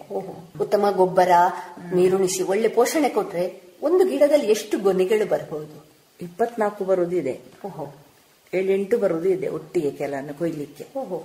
ಸ್ವಲ್ಪ ಗೊಬ್ಬರ ನೀರು ಕಡಿಮೆ ಆದ ಮರದಲ್ಲಿ ಗಂಡು ಹೂ ಹೋಗ್ತದೆ. ಗಂಡು ಹೂ ಅಂದ್ರೆ ಬರೀ ಹೂವಿನಾಗೆ ಅಲ್ಲಿ ಕಾಯಿಯೇ ಕಚ್ಚುದಿಲ್ಲ, ಅದು ಪಾಲಿನೇಷನ್ಗೆ ಬೇಕು ಮಾತ್ರ. 2 ಬೇಕಾಗ್ತದೆ. ಕೆಲವು ಮರದಲ್ಲಿ ಸುತ್ತು ಗಂಡು ಹೂ ಇರ್ತದೆ. ಅದು ಗೊಬ್ಬರ ಇದುವ ಏನಂತ ಗೊತ್ತಿಲ್ಲ ಅಲ್ಲ. ಒಮ್ಮೆ ಸುತ್ತು ಗೊನೆಗಳು ಸಿಕ್ಕಿದ್ಮೇಲೆ ನೆಕ್ಸ್ಟ್ ಟೈಮಿಗೆ ಆಗುವಾಗ ಗಂಡು ಹೂಗಳು ಸಿಗ್ತದೆ. ಗಂಡು ಹೂ ಸಹ ಬೇಕಾಗ್ತದೆ. ಅಂದ್ರೆ ಹೇಗೆ ಅದು ವ್ಯತ್ಯಾಸ ಏನಿದೆ ಗಂಡು ಹೂ ಹೆಣ್ಣು ಹೂವಿಗೆ? ಅದು ಕಾಣ್ಲಿಕ್ಕೆ ಹೇಗಿರ್ತದೆ? ಅದು ಕಾಣ್ಲಿಕ್ಕೆ ಇದು ಗೊನೆ ಇರುವುದು, ಅದು ದೊಡ್ಡ ಗೊನೆ ಬರ್ತದೆ, ಸಣ್ಣ ಸಣ್ಣ ಕಾಯಿಗಳು ಕಾಣ್ತದೆ ಒಳಗಿದ್ದು. ಇದು ಗಂಡು ಇದು ಸಿಂಗಾರ ಅಂದ್ರೆ ಉದ್ದ ಉದ್ದ ನಮ್ಮ ಸೂರ್ಯಗಿದ ಪರಿಮಳ ಸಹ ಉಂಟು ಒಳ್ಳೆ. ಒಂದು 6 ಇಂಚಿನ ಕೊಡಿನಾಗ ಬರ್ತದೆ, ಪರಿಮಳ ಇರ್ತದೆ. ಆ ಹೆಣ್ಣು ಹೂಗಳು ಬಂದ್ರೆ ಹೆಚ್ಚು ಲಾಭ ನಮಗೆ. ಅದೇ ಗಂಡು ಪಾಲಿನೇಷನ್ಗೆ ಬೇಕೇ ಬೇಕು. ಜೇನು ಪೆಟ್ಟಿಗೆ ಸೇರ್ತಾರೆ, ಒಳ್ಳೆ ಪರಿಮಳಕ್ಕೆ ಜೇನು ಮಾಡ್ತದೆ, ಇರ್ತಾರೆ. ಇದು ನೈಸರ್ಗಿಕವಾಗಿ ಪರಾಗಸ್ಪರ್ಶ ಆಗುತ್ತೆ ಅಥವಾ ನಾವೇನ್ ಮಾಡ್ಬೇಕು? ಏನ್ ಮಾಡ್ಲಿಕ್ಕಿಲ್ಲ, ಜೇನು ಹುಳವೇ ಮಾಡ್ತದೆ. ಬಣ್ಣ ಸಹ ಬಹಳ ಸುಂದರವಾಗಿರ್ಬೋದು, ಚಂದ ಕಾಣ್ತದೆ. ಹಳದಿ ಆಗಿ ಚಂದ ಕಾಣ್ತದೆ. ಈಗ ನೀವೇನು ಕಾರ್ಮಿಕರ ಬಗ್ಗೆ ಹೇಳಿದ್ರೆ, ನಂತರ 3F ಕಂಪನಿ ಏನಿದೆ ಅವರು ಗಾಡಿ ಕಳಿಸ್ತಾರೆ ಅಂತ, ಅದರ ನಂತರದ ಇದೆ ಹೇಗೆ ಮೇಡಮ್? ಸ್ವಲ್ಪ ವಿಸ್ತೃತವಾಗಿ ಹೇಳ್ತೀರಾ? ಲಾರಿಯಲ್ಲಿ ಡ್ರೈವರ್ ಮತ್ತೊಬ್ರು ಕೂಲಿಯವರು ಇರ್ತಾರೆ. ನಮ್ಮಲ್ಲಿಗೆ ತುಂಬಾ ಇರುವ ಕಾರಣ ಜನ ಕೇಳ್ತಾರೆ, ಎಕ್ಸ್ಟ್ರಾ ಬೇಕು ಮೇಡಮ್ ಕೊಡಿ ಅಂತ. ಅಂದ್ರೆ ಅವರೇ ಲೋಡ್ ಮಾಡಿ ಹೋಗುದವ್ರೆ, ನಾವು ಪೇಮೆಂಟ್ ಮಾಡ್ಲಿಕ್ಕೆ ಏನಿಲ್ಲ, ಕಂಪನಿಲೇ ತಕೊಂಡು ಹೋಗ್ತಾರೆ. ಮತ್ತೆ ಅಲ್ಲಿ ಮುಟ್ಟಿದ್ಮೇಲೆ ತೂಕ ಹಾಕಿ. ನೀವೇನು ತೂಗ್ಲಿಕ್ಕಿಲ್ಲ? ಅವರೇ ಇಲ್ಲ, ನಮ್ದು ಅವರೇ ತೂಕ ಮಾಡುದು. ತೂಕ ಬರೆದು ನಾವು ಕೂತ್ಕೊಳ್ತೇವೆ ತೂಕ ಬರ್ಕೊಳ್ಳಿಕ್ಕೆ. ತೂಕ ಅಲ್ಲಿ ಕಂಪನಿಗೆ ಹೋಗ್ತದೆ, ಅಲ್ಲಿಂದ ಬರ್ತದೆ ಉತ್ತರ ಎಷ್ಟು ಕೆಜಿ ಆಯ್ತು ಅಂತ. ಇದು 2 ತಿಂಗಳು ಸೇರಿ ನೆಕ್ಸ್ಟ್ ಮಂತ್ 5ನೇ ತಾರೀಕು 6ನೇ ತಾರೀಕಿನವರೆಗೆ ನಮ್ಮ ಅಕೌಂಟ್ಗೆ ಹಣ ಸರಿಯಾಗಿ ಹಣ ಹಾಕ್ತಾರೆ, ಬರ್ತದೆ. ಅಂದ್ರೆ ರೇಟ್ ಎಷ್ಟು ಅಂತ ಅವರೇ ಫಿಕ್ಸ್ ಮಾಡುದು. ಒಮ್ಮೆ 15, ಒಮ್ಮೆ 18, ಹಾಗೆ ಎಷ್ಟು ಅಂತ ಬರ್ತದೆ. ಅದರಲ್ಲೂ ಮೇಲೆ ಕೆಳಗೆ ಆಗತ್ತೆ ರೇಟ್? ಆಗ್ತದೆ ಹೆಚ್ಚಿತ್ತು 21 ಒಳ್ಳೆ ಲಾಭ. 15 ಪರವಾಗಿಲ್ಲ, ಕೆಲವರಿಗೆ ಕಡಿಮೆ ಅಂತ ಹೇಳಿದ್ರು. ಅದು ಖರ್ಚು ಕಡಿಮೆ ಅಲ್ಲ. ಹೌದು. ಕೆಲಸ ಸಹ ಕಡಿಮೆ. ಅಡಿಕೆ ಅಷ್ಟೇ ಕೆಲಸ ಇಲ್ಲ. ಅಡಿಕೆ ಕುಯ್ಬೇಕು, ಒಣಗಿಸ್ಬೇಕು, ಮಳೆಗಾಲದಲ್ಲಿ ಡ್ರೈ ಮಾಡ್ಲಿಕ್ಕೂ ಕಷ್ಟ, ಪುನಃ ಸುಲಿಲಿಕ್ಕೆ ಕಾರ್ಮಿಕರನ್ನೇ ಅವಲಂಬಿಸಬೇಕು. ಇದು ಕೆಲಸ ಸುಲಭ, ತುಂಬಾ ಸುಲಭ ತಾಳೆ ಕೃಷಿ. ಶುರುವಿನಲ್ಲಿ ಒಂದು 3 ವರ್ಷ ಕಾಯ್ಬೇಕು ಅಂತ ಬಿಟ್ರೆ 3 ವರ್ಷ ಕಾಯ್ಬೇಕಷ್ಟೇ, ಮತ್ತೆ ತುಂಬಾ ಸುಲಭ. ಮೇಡಮ್, ನೀವು 20 ಎಕರೆಗಳಲ್ಲಿ ಬೆಳೀತಾ ಇದ್ದೀರಿ. ಸಾಮಾನ್ಯವಾಗಿ ನಿಮಗೆ ವರ್ಷಕ್ಕೆ ಎಷ್ಟು ಆದಾಯ ಬರ್ತದೆ? ವರ್ಷಕ್ಕೆ ಗೊಬ್ಬರಕ್ಕೆ ಸಾಧಾರಣ 1.5 ಲಕ್ಷ ಬೇಕಾಗ್ತದೆ. ಮತ್ತೆ ಹಾರ್ವೆಸ್ಟಿಂಗ್ ಕಾಸ್ಟ್ 1,20,000, ಟೋಟಲ್ 2,97,000 ಖರ್ಚಾಗ್ತದೆ. ಮತ್ತೆ ನೆಟ್ ಪ್ರಾಫಿಟ್ ಹಣ್ಣಲ್ಲಿ 15,50,000 ಲಾಸ್ಟ್ ಇಯರ್ ಬಂದಿದೆ. ಈ ವರ್ಷ 20 ದಾಟಬಹುದು. ಜಾಸ್ತಿ ಆಗಿದೆ ಕ್ರಾಪ್. ವರ್ಷದಿಂದ ವರ್ಷಕ್ಕೆ ಹೆಚ್ಚಾಗ್ತಾ ಹೋಗಿದೆ ನಮಗೆ. ಆರಂಭದಿಂದ ನೋಡಿದ್ರೆ 30 ವರ್ಷಕ್ಕಾಗುವಾಗ ಇಳುವರಿಯೂ ಜಾಸ್ತಿ ಇರಬಹುದು. ಆದ್ರೆ ಹೇಳಲಿಕ್ಕೆ ಆಗುದಿಲ್ಲ. ಅದೀಗ ಏರ್ತಾ ಹೋಗ್ತದೆ ಕ್ರಾಪ್. ದೊಡ್ಡ ಬಂಚಸ್ ಬರ್ತಾ ಇದೆ. ಮುಂಚೆ ಫಸ್ಟಿಗೆ 2 kg 3 kg ಎಲ್ಲ ಬರ್ತದೆ. 3ನೇ ವರ್ಷ 4ನೇ ವರ್ಷದಲ್ಲಿ 7 ಬರ್ತಿತ್ತು. ಸರಾಸರಿ ಈಗ 20 kg. ಅದು ತೂಕ ಮಾಡ್ತಾರೆ, ಎಷ್ಟು ಗೊನೆಗೆ ಎಷ್ಟು ತೂಕ ಅಂತ ಅವರು ಕಂಪನಿಯವರು ತೂಕ ಮಾಡ್ತಾರೆ. ಈಗ ನನಗೆ 22 kg ಮೇಲೆ ಬರ್ತದೆ ಸರಾಸರಿ. 58 kg ಸಹ ಬಂದಿದೆ. ಈ ಗೊಬ್ಬರ ಹೆಚ್ಚು ಹಾಕಿದ್ರೆ ಅದ್ರ ಕಾಯಿ ದೊಡ್ಡದಾಗಿ ಬರುತ್ತೆ, ಹಾಗೇನಾದ್ರೂ ಇದೆಯಾ? ಅದ್ರಲ್ಲಿ 2 ಟೈಪ್ ಇದೆ ಮರದಲ್ಲಿ. ಕೆಲವು ದೊಡ್ಡ ಕಾಯಿಗಳು, ಅದ್ರಲ್ಲಿ ಏನಾದ್ರು ತಳಿ ವ್ಯತ್ಯಾಸ. ಈಗ ಹೈಟ್ ಹೋಗದ ತಳಿ ತವೇರ ಅಂತ ಬರ್ತದೆ ಅಂತ ಗಿಡದಲ್ಲಿ. ಈಗ ಬರ್ಲಿಕ್ಕೆ ಸಾರ ನಾವು ಹಾಕುವಾಗ ಬರ್ಲಿಲ್ಲ. ಅದು ತುಂಬಾ ಒಳ್ಳೇದು, ಕೊಯ್ಲಿಕ್ಕೆ ಸುಲಭ. ನಾವು ಹಾಕುವಾಗಿಲ್ಲ ಆಯ್ತಾ ಆ ತಳಿ. ಈಗ ಬಂದಿದೆ ಅಂತ ನಿಧಾನದಲ್ಲಿ ಎತ್ತರ ಬರುದು. ಈಗ ಬೇಗ ಹೋಗ್ತದಲ್ಲ. ತವೇರ ತಳಿ ಅಂತೆ, ಹೊಸ ತಳಿ. ಈಗ ಮೇಡಮ್, ನೀವು ಏನು ಕೊಯ್ಲು ಮಾಡುವಾಗ ಅದಕ್ಕೆ ಯಾವ ರೀತಿ ಹತ್ಲಿಕ್ಕೆ ಇಲ್ಲ, ದೋಟಿಯೇ. ಅದು ಉದ್ದ ಮಾಡುದು, ಗಿಡ್ಡ ಮಾಡುದು, ಲಾಕ್ ಇದೆ. ಬೇಕಾದ ಗೆಲ್ಕೊಳ್ತದೆ. ಕಂಪನಿಯಿಂದ ಬರೋದು ದೋಟಿ, ಸ್ಟೀಲ್ ದೋಟಿ, ಸ್ಟೀಲ್ ಕತ್ತಿಸ, ಅದನ್ನೇ ಉದ್ದ ಮಾಡುದು. ಈಗ ಅದು 20 ಫೀಟಿಗೆ 30 ಫೀಟ್ ಹೈಟ್ ಇರೋದೇ ದೋಟಿ ಬರ್ತದೆ. ಈಗ 40 ಫೀಟ್ ನಂಗೆ ಬೇಕು ಅಂತ ಹೇಳಿದ್ದೇನೆ ಕೊಯ್ಲಿಕ್ಕೆ. ಸ್ವಲ್ಪ ಒಂದು ದೋಟಿ ಇರ್ಲಿ ಅಂತ ಕಂಪನಿಯವರು ಕೊಟ್ಟು ಕಳಿಸ್ತಾರೆ. ಒಳ್ಳೆ ಶಾರ್ಪ್ ಇರ್ತದೆ, ಹತ್ತುವ ಕೆಲಸ ಇಲ್ಲ ಕೆಳಗಿಂದಲೇ. ನೀವೇನು ಆರಂಭದಲ್ಲಿ ಇಷ್ಟೆಲ್ಲ ಸವಾಲುಗಳನ್ನು ಎದುರಿಸಿ ಪಾಮನ್ನು ಅಥವಾ ತಾಳೆಯನ್ನು ಬೆಳೆಸಿದ್ದೀರಿ. ಈಗ ಕೃಷಿ ಇಲಾಖೆಯಿಂದ ಯಾವ ರೀತಿಯ ಪ್ರೋತ್ಸಾಹವಿದೆ? ನಮ್ಮ ಕೃಷಿ ನೋಡ್ಲಿಕ್ಕೆ ಪುತ್ತೂರು ತೋಟಗಾರಿಕೆ ಇಲಾಖೆಯವರು, ಮತ್ತೆ ಕೃಷಿ ಇಲಾಖೆ ಪುತ್ತೂರಿನವರು, ಸುಳ್ಯ ತಾಲೂಕು ಸುಬ್ರಹ್ಮಣ್ಯ ಸೈಡ್ ಇಂದ ಎಲ್ಲ ವ್ಯಾನ್ ಅಲ್ಲಿ ಜನ ಬಂದು ಇಲಾಖೆಯವರು ಇಲ್ಲಿ ಬಂದು ತೋಟದಲ್ಲಿ ಮಾಹಿತಿ ಕೊಡ್ತಿದ್ರು. ತುಂಬಾ ಜನ ನೋಡ್ಕೊಂಡು ಹೋಗಿದ್ದಾರೆ ಕೃಷಿ ಇಲಾಖೆಯಿಂದ. ಅಂದ್ರೆ ನಿಮ್ಮ ಈಗ ಈ ತೋಟವನ್ನು ನೋಡಿ ಯಾರಾದ್ರೂ ಸ್ವಯಂ ಪ್ರೇರಣೆ ಪಡೆದು ಹಾಕಿದವರಿದ್ದಾರೆ. ಸುಳ್ಯ ತಾಲೂಕಲ್ಲಿ ಹೆಚ್ಚಾಗಿ ಇವರೇ ಪ್ರೇರಣೆ ಹಾಕ್ಲಿಕ್ಕೆ. Kavu, Puttur side, Subrahmanya side, Chokkadi, Ilimale side ಎಲ್ಲ ಹಾಕಿದ್ದಾರೆ. ಎಲ್ಲಿ ಮೀಟಿಂಗ್ ಇದ್ರು ಇವ್ರು ಹೋಗಿ ಮಾಹಿತಿ ಕೊಡ್ತಿದ್ರು. ಯಾರು ತಾಳೆ ಹಾಕ್ತಾರಂತ ಅಷ್ಟು ಅವ್ರ ಕೈಯಿಂದ ಭಾರಿ ಖುಷಿ ಆಗ್ತಿತ್ತು. ಇವರೆಲ್ಲ ಹಾಕಿ ಅಂತ. ಯಾರು ಹಾಕುದಿಲ್ಲ ಅಂತ ಬೇಸರ ಪಡ್ತಿದ್ವಿ. ಅರಸಿನ ಕಾಯಿಲೆಯಲ್ಲಿ ಅಡಿಕೆನೆ ಮಾಡ್ತಾರಂತ. ಹೊಸ ಕೃಷಿಗೆ ಎಲ್ರಿಗೂ ಧೈರ್ಯ ಬರ್ತದಲ್ಲ ಹಾಕ್ಲಿಕ್ಕೆ. ಆದ್ರೆ ಇಷ್ಟು ಸಮಯ ಕೋವಿಡ್ ಟೈಮಲ್ಲಿ ಕೂಡ ಲಾರಿ ವೆಹಿಕಲ್ ಇಲ್ಲದ ಟೈಮಲ್ಲಿ ಕೂಡ ನಮ್ಮ ಪಾಮ್ ಮಾತ್ರ ಒಂದು ದಿನ ಹೋಗೋದಿಲ್ಲ ಇತ್ತು. ಲಾರಿ ಬಂದು ನಮ್ಗೆ ಭಯ ಇತ್ತು, ಹೋಗ್ತದ ಇಲ್ವಾ ಅಂತ. ಕೊಯ್ದ ಗೊನೆಗಳು ರಾಶಿ ಇರುವಾಗ ಸಹ ಕಂಪನಿಯವರು ಮಾತಾಡಿ ಲಾರಿ ಕಳಿಸಿದ್ದಾರೆ. ಕೋವಿಡ್ ಟೈಮಲ್ಲಿ ಕೂಡ ಒಂದು ದಿವಸ ಸಹ ಯಾವುದೇ ಹೋಗದೆ ಬಾಕಿ ಆಗಲಿಲ್ಲ ತಾಳೆ ಕೊಯ್ದದ್ದು. ಸುಮಾರು 10 ವರ್ಷಗಳಿಂದ ನೀವು ಇದನ್ನು ಮಾಡ್ತಾ ಇದ್ದೀರಿ. ಅದೇ ಕಂಪನಿಯವರು ಬರ್ತಿದ್ದಾರೋ ಅಥವಾ ಕಂಪನಿ ಫಸ್ಟಿಗೆ ಇದು ಮೈಸೂರಲ್ಲಿ ಕಂಪನಿಯವರಿತ್ತು, ಮತ್ತೆ ಕಂಪನಿ ಚೇಂಜ್ ಆದಿದ್ವಿ, ಮತ್ತೆ ಬೇರೆ ಬರಲಿಲ್ಲ ಕಂಪನಿ. ನೀವು ಹೇಳಿದ್ರೆ ಹೆಚ್ಚಾಗಿ ನೀವು ಬೆಳೆಯೋ ಕಾರಣ ಲಾರಿಯನ್ನು ಇಲ್ಲಿಗೆ ಬರ್ತೀವಿ ಅಂತ. ಅಕ್ಕಪಕ್ಕ ಅಲ್ಲ ಸಾಮಾನ್ಯ ಎಷ್ಟು ಬೆಳೀತಿದ್ದಾರೆ ಗೊತ್ತಾ ಮೇಡಮ್? ಪಕ್ಕದಲ್ಲಿ ಇದೆ, ಆದ್ರೆ ಕೊಯ್ಲಿಕ್ಕೆ ಸ್ವಲ್ಪ ಪ್ರಾಬ್ಲಮ್ ಆಯ್ತು. ಕೊಯ್ಯುವವರು ಅದ್ರಲ್ಲಿ ಸ್ಕಿಲ್ಡ್ ಅಂದ್ರೆ ಏನು ಕಷ್ಟ ಇಲ್ಲ, ನೋಡುದಿಲ್ಲ ಅಷ್ಟೇ ಕಷ್ಟ ಅಂತ. ಆದ್ರೆ ಕಂಪನಿಯಲ್ಲಿ ಭಾರತೀಯ ತಾಳೆ ಬೆಳೆ ಕಾರ್ಕಳದಲ್ಲಿ ಮೀಟಿಂಗ್ ಅಲ್ಲಿ ನಾನು ಹೇಳಿದ್ದೆ, ನೀವು ಜನ ಮಾಡಿ ಈಗ ಕೊಯ್ಲಿಕ್ಕೆ ತೆಂಗಿಗೂ ಅಡಿಕೆ ಕೊಯ್ಲಿಕ್ಕೆ ಒಂದು ಟೀಮ್ ಮಾಡ್ತಾರಲ್ಲ, ಹಾಗೊಂದೆರಡು ಟೀಮ್ ಮಾಡಿದ್ರೆ ಪುತ್ತೂರು ಸುಳ್ಯ ಎಲ್ಲ ಹೋಗುವಾಗೆ ಮಾಡಿ ತುಂಬಾ ಜನ ಕೊಯ್ಯದೆ ಬಿಟ್ಟಿದ್ದಾರೆ ಇಲ್ಲಿ. ಇಲ್ಲಿ ಮಾತ್ರ ಹೌದು, ಕೊಯ್ಲಿಕ್ಕೆ ಹೋಗುದಿಲ್ಲ ಜನ ಅಂತ. ದೊಡ್ಡ ತೋಟ ಅಲ್ಲ, 150-200 ಗಿಡ ಎಲ್ಲ ಹಾಕಿದವರು ಬಾಕಿ ಆಗಿದೆ. ಈಗ ಹೇಳಿ ಒಂದು ಟೀಮ್ ಮಾಡಿದ್ದಾರೆ ಕಾರ್ಕಳದಲ್ಲಿ. ಸಕ್ಸಸ್ ಆದ್ರೆ ಇಲ್ಲಿ ಮಾಡ್ತಾರೆ. ಪುತ್ತೂರು ಸುಳ್ಯಕ್ಕೆ. ನಾನು ಹೇಳಿದ್ದೆ ಅವತ್ತು ಹಾಗೆ ಮಾಡಿ, ಕಷ್ಟ ಆಗ್ತದೆ ಕೊಯ್ಲಿಕ್ಕೆ ಎಲ್ರಿಗೆ ಸಹ ಅಂತ. ಈಗ ಮೇಡಮ್ 3 ವರ್ಷದ ತನಕ ತೋಟಗಾರಿಕಾ ಇಲಾಖೆಯು ಸಂಪೂರ್ಣ ಜವಾಬ್ದಾರಿಯನ್ನು ತೆಗೆದುಕೊಂಡಿರ್ತದೆ. ಅದರ ಖರ್ಚು ವೆಚ್ಚ ಆಗಲಿ, ಅದನ್ನು ನೋಡಿಕೊಳ್ಳುವುದಾಗ್ಲಿ. 3 ವರ್ಷದ ನಂತರದ ಅನುಸರಿಸಬೇಕಾದ ಕ್ರಮಗಳು ಅಥವಾ ಕೂಲಿ ಕಾರ್ಮಿಕರ ವ್ಯವಸ್ಥೆ ಎಲ್ಲ ಹೇಗೆ ಮೇಡಮ್? ಕೂಲಿ ಕಾರ್ಮಿಕರ ವ್ಯವಸ್ಥೆ ನಾವೇ ಮಾಡಬೇಕು. ಕೊಯ್ಯುವುದೆಲ್ಲ ಈಗ ನನ್ನ ತೋಟಕ್ಕೆ 7 ರಿಂದ 8 ಆಳು ಬೇಕಾಗ್ತದೆ ಕೊಯ್ಯೋರು. ಸಾಮಾನ್ಯ ಒಂದು 20 ಎಕರೆಗೆ 22 ಎಕರೆಗೆ 10 ರಿಂದ 11 ಸಾವಿರ ಖರ್ಚು ತಗೊಳ್ತದೆ.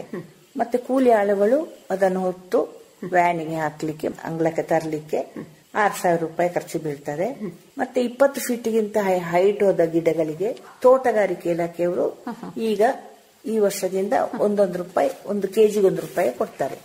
ನನಗೊಂದು 15-20 ಸಾವಿರ ರೂಪಾಯಿ ಈ ವರ್ಷ ಸಿಗ್ಬಹುದು. ಲಾಸ್ಟ್ ಇಯರ್ ಕೊಟ್ಟಿದ್ದಾರೆ ಹೈಟ್ ಹೋದ ಗಿಡಗಳಿಗೆ.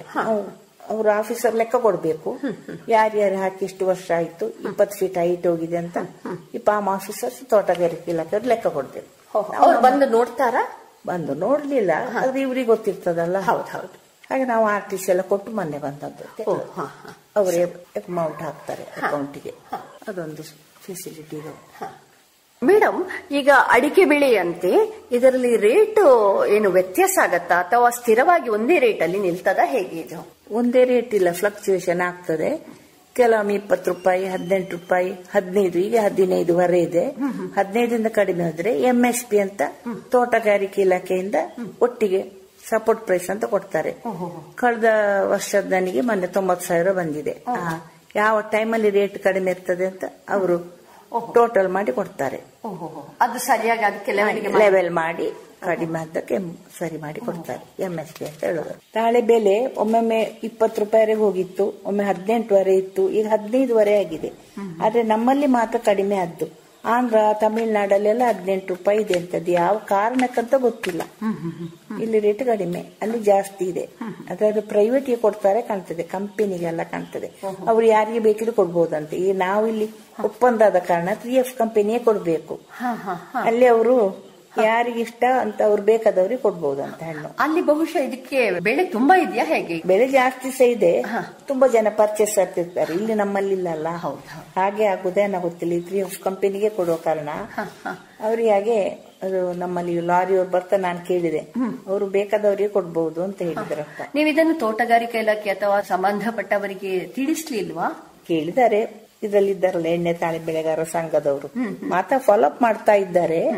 ಇದು ಯಾವ ಕಾರಣಕ್ಕಂತ ಗೊತ್ತಿಲ್ಲ. ನಮ್ಮ ದಕ್ಷಿಣ ಕನ್ನಡ ಜಿಲ್ಲೆಯಲ್ಲಿ ಸಹ ಏರಿಯಾ ಎಕ್ಸ್ಪಾನ್ಷನ್ ಆದ್ರೆ ಆಂಧ್ರ, ತಮಿಳುನಾಡಲ್ಲಿ ಇರುವ ಹಾಗೆ ರೇಟ್ ಸಹ ಜಾಸ್ತಿ ಸಿಗ್ಬಹುದು. ಒಂದೇ ಕಂಪನಿಯೇ ಕೊಡ್ಬೇಕಂತಿಲ್ಲ. ಆಗ ಕಾಂಪಿಟಿಷನ್ ಬರ್ತದಲ್ಲ, ಸಿಗ್ಬಹುದು ಅಂತ ನನ್ನ ಅನಿಸಿಕೆ. ಮೇಡಮ್, ನಿಮ್ಮ ತೋಟಗಳಲ್ಲಿ ಯಾರು ಅದರ ಕೊಯ್ಲು ಮಾಡ್ತಾರೆ ಅವರಿಗೆ ನೀವು ಮೊದಲು ಟ್ರೈನಿಂಗ್ ಕೊಟ್ಟಿದ್ರಾ, ಹೇಗೆ? ಇಲ್ಲ, ಅವನಿಗೆ ಕೊಯ್ದು ಒಳ್ಳೆ ಚಂದ ಕೊಯ್ತಾ ಇದ್ದಾನೆ. ಕೊಯ್ದು ನೋಡಿ ಅಭ್ಯಾಸ ಮಾಡಿದ್ದವ್ರೆ. ಟ್ರೈನಿಂಗ್ ಏನಿಲ್ಲ, ಕೊಡ್ಲಿಲ್ಲ. ಈಗ ರಬ್ಬರ್ ಅಲ್ಲಿ ಟ್ಯಾಪಿಂಗ್ ಎಲ್ಲ ಕೊಡ್ತಾರಲ್ಲ, ಹಾಗೇನಿಲ್ಲ. ನ್ಯಾಕ್ ಅಲ್ಲಿ ಅದು ಕೊಯ್ಯುದು.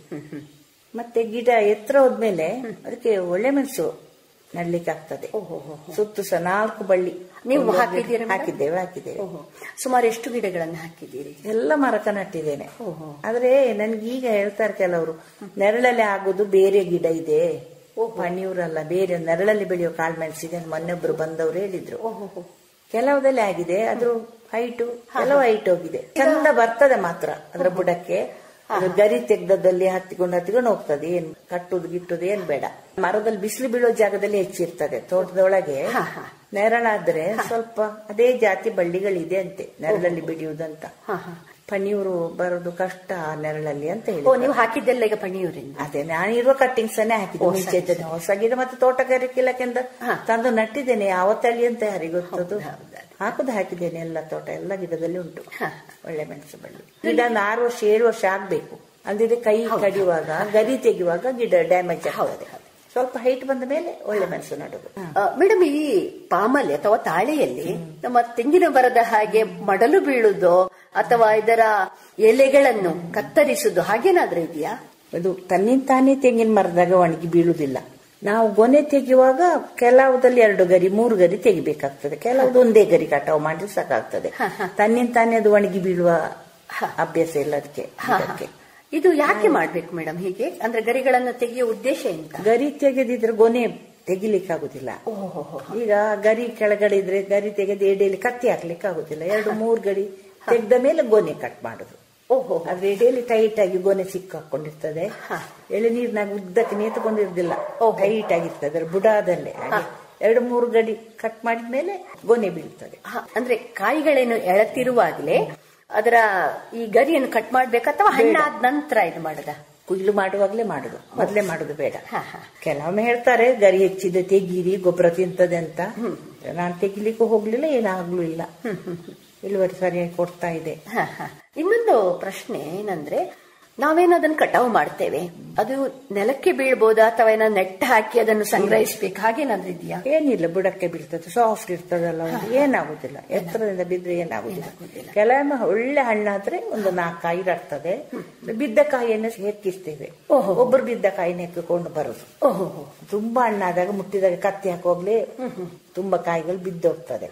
ಒಳ್ಳೆ ಬಲಿತ್ರೆ ಬಿದ್ದ ಕಾಯಿನೂ ತಕೊಳ್ತಾರೆ, ಅದು ಸೆಪರೇಟ್ ಆಗಿ ಇರ್ತೇವೆ. ಈಗ ಅಡಿಕೆಯಲ್ಲಿ ನಾವು ಸಾಮಾನ್ಯ ಒಂದು ಕೊಯ್ಲಿನಿಂದ ಇನ್ನೊಂದು ಕೊಯ್ಲಿನ ನಡುವೆ ದಿನ ಹೋಗಿ ಹೆಕ್ಕುವ ಕ್ರಮ ಇದೆ, ಇದರಲ್ಲಿ ಹಾಗೇನಾದ್ರೂ ಇದೆಯಾ? ಇಲ್ಲ, ಕೊಯ್ಲಿಗೆ ಮಾತ್ರ ಒಂದೊಂದು ಬೀಳ್ತದೆ ಬುಡದಲ್ಲಿ, ಏನಾಗುದಿಲ್ಲ ಅದು. ಕೊಯ್ಲು ಟೈಮಲ್ಲಿ ಮಾತ್ರ ಹೆಕ್ಕುದು. ಇಡೀ ದಿವಸ ಅಡಿಕೆಯಾಗಿ ತರುವ ಕೆಲಸವೇ ಇಲ್ಲ, ಕೊಯ್ಲು ಮಾಡುವಾಗ ಮಾತ್ರ ಕೆಲಸ. ಈಗ ಮತ್ತೊಮ್ಮೆ ನಂಗೆ ಕುತೂಹಲದ ಪ್ರಶ್ನೆ ಏನಂದ್ರೆ, ನಾವು ಅಡಿಕೆಯಿಂದ ಉತ್ತಮವಾದ ಅಡಿಕೆಯನ್ನು ಆಯ್ಕೆ ಮಾಡಿ ಗಿಡ ಮಾಡೋದಿದೆ, ಹಾಗೇನಾದ್ರೂ ನೀವು ಮಾಡಿದೀರಾ ಅಥವಾ ಪ್ರಯತ್ನಿಸಿಲ್ಲ? ಇಲ್ಲ, ಅದು ನಾವು ಮಾಡುದಲ್ಲ, ಅವರು ಕಂಪನಿಯವರೇ ಮಾಡುದು. ಅಲ್ಲಿ ಬಿದ್ದ ಗಿಡ ಹುಡ್ತದೆ ತೋಟದಲ್ಲಿ, ಅದು ಇಲ್ಲ, ಅದು ಅವರೇ ಮಾಡಿ ಕಂಪನಿ. ಈಗ ನಮ್ಮ ಭಾರತೀಯ ಎಣ್ಣೆ ತಾಳೆ ಕಂಪನಿಯಿಂದಲೇ ಗಿಡ ನಟ್ಟಿದ್ದಾರೆ, ನರ್ಸರಿ ಮಾಡಿದ್ದಾರೆ. ಕಳೆದ ವರ್ಷ ಆಗಿದೆ, ಸೇವೆ ಮಾಡಿದ್ದಾರೆ. ಮೇಡಮ್, ನೀವು ಶ್ರೀ ಭಾರತಿ ಎಣ್ಣೆ ಬೆಳೆಗಾರರ ಸಂಘ ಕಾರ್ಕಳ ಅಂತ ಹೇಳಿದ್ರಿ, ಇದು ಯಾವಾಗ ಅಸ್ತಿತ್ವಕ್ಕೆ ಬಂತು? ಇದು ಹುಟ್ಲಿಕ್ಕೆ ಏನಾದ್ರೂ ಕಾರಣ ಏನಾದ್ರೂ ಇವ್ಯಾ, ಹೇಗೆ? ಇದರ ಹಿಂದೆ ಪೂರ್ತಿ ನನ್ನ ಮನೆಯವರ ಪರಿಶ್ರಮದಿಂದಲೇ ಆದ್ದು. ಹಾಗೆ ಅಲ್ಲಿ ಮಾಡುವಂತ ಇವರೇ ಹೇಳಿದ್ರು, ಕಾರ್ಕಳದಲ್ಲಿ ಹೆಡ್ ಆಫೀಸ್ ಮಾಡುವಂತ. ಹಾಗೆ ಎಲ್ಲರೂ ಇವರನ್ನೇ ಅಧ್ಯಕ್ಷರಾಗ್ಲಿಕ್ಕೆ ಹೇಳಿದ್ರು. ಇವರು ಒಪ್ಲಿಲ್ಲ, ಬೇರೆ ಬೇರೆ ವಹಿವಾಟಲ್ಲಿ ಇದ್ರು. ಹಾಗೆ ಇವು ಈಗ ಕೂಡ ಪ್ರತಿ ವರ್ಷ ಮಹಾಸಭೆಗೆ ಇವರ ಹೆಸರು ಹಾಕಿ ದಿವಂಗತ ವಸಂತ ಭಟ್ ಸ್ಮರಣಾರ್ಥ ಅಂತ ಮೊಮೆಂಟಮ್ ಕೊಡ್ತಾರೆ. ಯಾರು ಫಸ್ಟಿಗೆ ಕೊಟ್ಟದ್ದೇ ನನಗೆ. ತಾಲೂಕಲ್ಲಿ ಯಾರಿಗಾರು ಒಬ್ರಿಗೆ ಕೊಡ್ತಾರೆ. ಇವರ ಮೊಮೆಂಟಮ್ ಹಾಕಿಯೇ ಕೊಡ್ತೀವಿ, ಇವರ ನೆನಪಿಗೆ. ಎಲ್ಲರೂ ಈಗ ಇವರನ್ನೇ ನೆನಪಿಸ್ಕೊಳ್ತಾ ಇರ್ತಾರೆ. ಇನ್ನು ಸ್ವಲ್ಪ ಸಮಯ ಬೇಕಿತ್ತು ವಸಂತ ಭಟ್ರು ಅಂತ. ತಾಳೆ ಕೃಷಿಯಲ್ಲಿ ಮಾಡಿದ ಸಾಧನೆ ಈಗ ಸಹ ನೆನಪಿಸ್ತಾ ಇದ್ದಾರೆ. ಅಷ್ಟು ಹೋರಾಟ ಮಾಡಿದ್ರೆ ಆಗ್ತಿಲ್ಲ ಇತ್ತು. 2 ವರ್ಷ ನಾವು ಇದು ಮಾಡಿ ಹೊಂಡ ತೆಗೆದಿಟ್ಟು ಕಾದದ್ದು. ಇನ್ನಾಗದಿದ್ರೆ ಬೇಡ ಅಂತ ಕೂಡ ಹೇಳಿದೆ ನಾನು. ಇನ್ನು ಹೋರಾಟ ಸಾಕು ಅಂತ ಆಗುದಿಲ್ಲ ಅಂತ ಆಯ್ತು ನನಗೆ. ಅಷ್ಟು ಕಷ್ಟ ಬಂದಿದ್ದಾರೆ. ಹಾಗೆ ಇವರ ಹೆಸರು ಈಗ ಸಹ ಭಾರತೀಯ ಎಣ್ಣೆ ತಾಳೆ ಬೆಳೆಗಾರರ ಸಂಘದಲ್ಲಿ ಪ್ರತಿ ವರ್ಷ ಮಹಾಸಭೆಗೆ ಹೇಳ್ತಾರೆ, ನೆನಪಿಸ್ಕೊಳ್ತಾರೆ ಎಲ್ರು ಸಹ. ಶ್ರೀ ಭಾರತೀಯ ಎಣ್ಣೆ ಬೆಳೆಗಾರರ ಸಂಘ ಕಾರ್ಕಳ ಇವರು ತಾಳೆ ಬೆಳೆಗಾರರೊಂದಿಗೆ ಯಾವ ರೀತಿಯ ಸಂಬಂಧವನ್ನು ಹೊಂದಿದ್ದಾರೆ ಮೇಡಮ್? ಈಗ 2-3 ವರ್ಷದ ಮೇಲೆ ನರ್ಸರಿ ಮಾಡಿದ್ದಾರೆ. ಅಲ್ಲದೆ ನರ್ಸರಿ ಹೊರಗಡೆಯಿಂದ ಗಿಡ ತರ್ತಿದ್ದದ್ದು, ಮತ್ತೆ ಎಕ್ವಿಪ್ಮೆಂಟ್ಸ್ ಎಲ್ಲ, ಒಂದು ಕತ್ತಿ ಕೊಡ್ತಾರೆ, ಮತ್ತೆ ಈ ಹಂದಿ ಇದೆಲ್ಲ ಬರೋದಕ್ಕೆ ಟ್ರ್ಯಾಪ್ ಅಂತ ಇರ್ತಾರಲ್ಲ ಅದು ಇರ್ತದೆ. ಸುಮಾರು ಉಪಕರಣ ಮಹಾಸಭೆ ದಿವಸ ಸೇರಿ ಇರ್ತಾರೆ, ಕಂಪನಿಯಿಂದ ತರಿಸಿ ಕೊಡ್ತಾರೆ, ವ್ಯವಸ್ಥೆ ಮಾಡ್ತಾರೆ. ಮೇಡಮ್, ಈಗ ಇದುವರೆಗೆ ಸವಿಸ್ತಾರವಾಗಿ ತಾಳೆ ಕೃಷಿ ಅಥವಾ ಪಾಮ್ನ ಕೃಷಿಯ ಬಗ್ಗೆ ನೀವು ಹೇಳಿದ್ರಿ. ಹೊಸದಾಗಿ ಯಾರಾದ್ರೂ ಈ ಕೃಷಿಯನ್ನು ಮಾಡಬೇಕು ಅಂತ ಇದ್ರೆ ಅವರಿಗೆ ಏನು ಹೇಳಲಿಕ್ಕೆ ಬಯಸ್ತೀರಿ? ನಿಜವಾಗಿ ಅತ್ಯಂತ ಸುಲಭದ ಕೃಷಿ. ಈಗ ಇಷ್ಟು 25 ಎಕರೆಯಲ್ಲಿ ಅಡಿಕೆ ತೋಟ ಇದ್ರೆ ಇಷ್ಟು ದೊಡ್ಡ ಮನೆ ತೋಟದಲ್ಲಿ ಇರೋದು ನಾನೊಬ್ಳೆ. ಈಗ ಮಗ ವಿದೇಶದಲ್ಲಿದ್ದಾನೆ, ಖಂಡಿತ ಇಲ್ಲಿ ಮಲಗ್ಲಿಕ್ಕೆ ಧೈರ್ಯವೂ ಬರ್ತಿಲ್ಲ ಇತ್ತು. ತಾಳೆ ಹಣ್ಣಾದ್ರೆ ಅದನ್ನ ಯಾರು ಕದಿಯುವ ಪ್ರಸಂಗವೇ ಇಲ್ಲ. ಅದನ್ನು ಕೊಯ್ದು ಕೊಂಡೋಗ್ಲಿಕ್ಕೂ ಮಾರ್ಕೆಟ್ ಯಾರಿಗೆ ಕೊಡ್ಲಿಕ್ಕೂ, ಯಾರು ಪರ್ಚೇಸ್ ಮಾಡ್ಲಿಕ್ಕೆಲ್ಲ, ಕೊಯ್ಲಿಕ್ಕೂ ಸಾಧ್ಯ ಇಲ್ಲ. ಅದೊಂದು ಧೈರ್ಯ. ಯಾರು ಲೇಡೀಸ್ ಒಬ್ರೇ ಇದ್ರು ಇಲ್ಲದಿದ್ರು ನಾವು ಬೇರೆ ಕಡೆ ಇದ್ರೆ ಸಹ ತೋಟ ನಡ್ಸ್ಕೊಂಡು ಹೋಗ್ಬೋದು. ಅಡಿಕೆ ಆಗಲ್ಲ.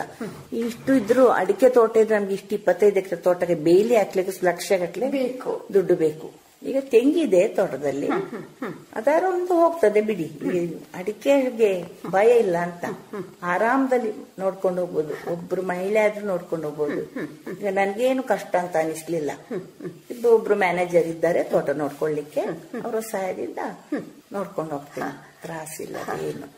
3 ಜನ ಕೆಲಸಗಾರರಿದ್ದುಕೊಂಡು ಚೆನ್ನಾಗಿ ನಡೆಸ್ತಾರೆ. ಅಡಿಕೆ ತೋಟ ಇರುವಾಗ ನಮ್ಗೆ ಡೈಲಿ 20 ಆಳು ಕೆಲಸಕ್ಕೆ ಬರ್ತಿದ್ದಿಲ್ಲ. ಜನ ಸಹ ಇದ್ರಾಗ ಈಗ ಕೂಲಿ ಕಾರ್ಮಿಕ ಕೊರತೆ ಸಹ ಇದೆ, ಮಾಡ್ಲಿಕ್ಕೂ ಕಷ್ಟ. ಜನವು ಕಡಿಮೆ ಸಾಕು ತಾಳೆ ಕೃಷಿಗೆ. ಅತ್ಯಂತ ಸುಲಭದ ಕೃಷಿ ಅಂತ ನನಗೆ ಅನಿಸ್ತದೆ. ಈಗ ಅಡಿಕೆ ಆಗಿ 1 ತಿಂಗಳು ನೀರಿಲ್ಲದ್ರೂ ಗಿಡ ಸಾಯುವುದಿಲ್ಲ. ನೀರಿದ್ರೆ ಒಳ್ಳೇದು, ತೆಂಗಿಗೆ ಕೊಟ್ಟಾಗಿ ಕೊಟ್ಟಷ್ಟು ಉತ್ತಮ ಫಸಲು ನಾವು ಜಾಸ್ತಿ ತೆಗಿತೇವೆ. ಆದ್ರೆ ನೀರೊಂದು ವೇಳೆ ಶಾರ್ಟೇಜ್ ಆದ್ರೆ ಸಹ ಗಿಡಕ್ಕೆ ಸ್ವಲ್ಪ ಫಸಲು ಕಡಿಮೆ ಬರ್ಬೋದು. ಅಡಿಕೆ ಅಲ್ಲಾದ್ರೆ ಗಿಡವೇ ಕೊಬೆ ಸತ್ತೋಗ್ತದೆ ನೋಡಿ. ನೀರಿಲ್ಲದಿದ್ದು 1 ತಿಂಗಳು ಏಪ್ರಿಲ್ ಮೇಗೆಲ್ಲ ನೀರು ಶಾರ್ಟೇಜ್ ಆದ್ರೆ ಇದು ಅದೆಂತ ತಾಪತ್ರ ಇಲ್ಲ ತಾಳೆ ಕೃಷಿಯಲ್ಲಿ. ಈಗ ಹೊಸತಾಗಿ ಯಾರಾದ್ರೂ ಇದನ್ನು ಮಾಡಬೇಕು ಅಂತಿದ್ರೆ ತೋಟಗಾರಿಕಾ ಇಲಾಖೆಯಿಂದಲೂ ಸಹ ಸಹಾಯ ಸಿಗ್ತದೆ ತೋಟಗಾರಿಕಾ ಇಲಾಖೆಯಿಂದ ಎಲ್ಲ ಸಪೋರ್ಟ್ ಮಾಡ್ತಾರೆ. ಉಚಿತವಾಗಿ ಗಿಡಗಳನ್ನು ಮತ್ತೆ ಕಂಪನಿ ಸಹ ಹಾಗೆ ಗಿಡ ಹಾಕಿದವರು ಫಸ್ಟ್ ಬಂದವರೇ ನಡುದು ಹೇಗೆಲ್ಲ ತೋರಿಸಿಕೊಡ್ತಾರೆ. ತ್ರಿಕೋನದಲ್ಲಿ ಪಾಯಿಂಟ್ ಹಾಕಿ ಕೊಡ್ತಾರೆ. ಎಲ್ಲ ಮಾಡಿ ವ್ಯವಸ್ಥೆ ಮಾಡಿ ಕೊಡ್ತಾರೆ. RTC ಬೇಕು, ಮತ್ತೆ RTC ಇದ್ರೆ ಫ್ರೀ ಸಿಗ್ತದೆ. RTC ಎಲ್ಲ ಇಲ್ಲದಿದ್ರೆ ಸ್ವಲ್ಪ ಗಿಡಕ್ಕೆ ದುಡ್ಡು ಕೊಡ್ಬೇಕಾಗ್ತದೆ. ಗೊಬ್ಬರ ಎಲ್ಲ ಫ್ರೀ ಸಿಕ್ಕುದಿಲ್ಲ. RTC ಇದ್ರೆ ಎಲ್ಲ ಸವಲತ್ತು ತಾಳೆ ಕೃಷಿ ಸಿಗ್ತದೆ. ಮೇಡಮ್, ಈಗ ನೀವೇನೋ ಹೇಳಿದ್ರಿ ಅರಸಿನ ರೋಗ ಬಂದ ತೋಟದಲ್ಲಿ 20 ಎಕರೆಗಳಲ್ಲಿ ಹಾಕಿದ್ರಿ ಅಂತ. ಹಾಗಿದ್ರೆ ಇದನ್ನು ಬರಡು ಭೂಮಿ ಅಥವಾ ಗುಡ್ಡಗಾಡು ಪ್ರದೇಶಗಳಲ್ಲೂ ಸಹ ಈ ಕೃಷಿಯನ್ನು ಮಾಡಬಹುದಾ? ಹೇಗೆ? ಗುಡ್ಡೆಯಲ್ಲಿ ಸಹ ಮಾಡಿದ್ದೇವೆ ನಾವು. ಸುಮಾರು 200 ಗಿಡ ನಟ್ಟಿದ್ದೇವೆ. ಟೆರೆಸ್ ಮಾಡಿ JCBಯಲ್ಲಿ ರಬ್ಬರ್ ಗಿಡ ನಟ್ಟಿದ್ದೇವೆ.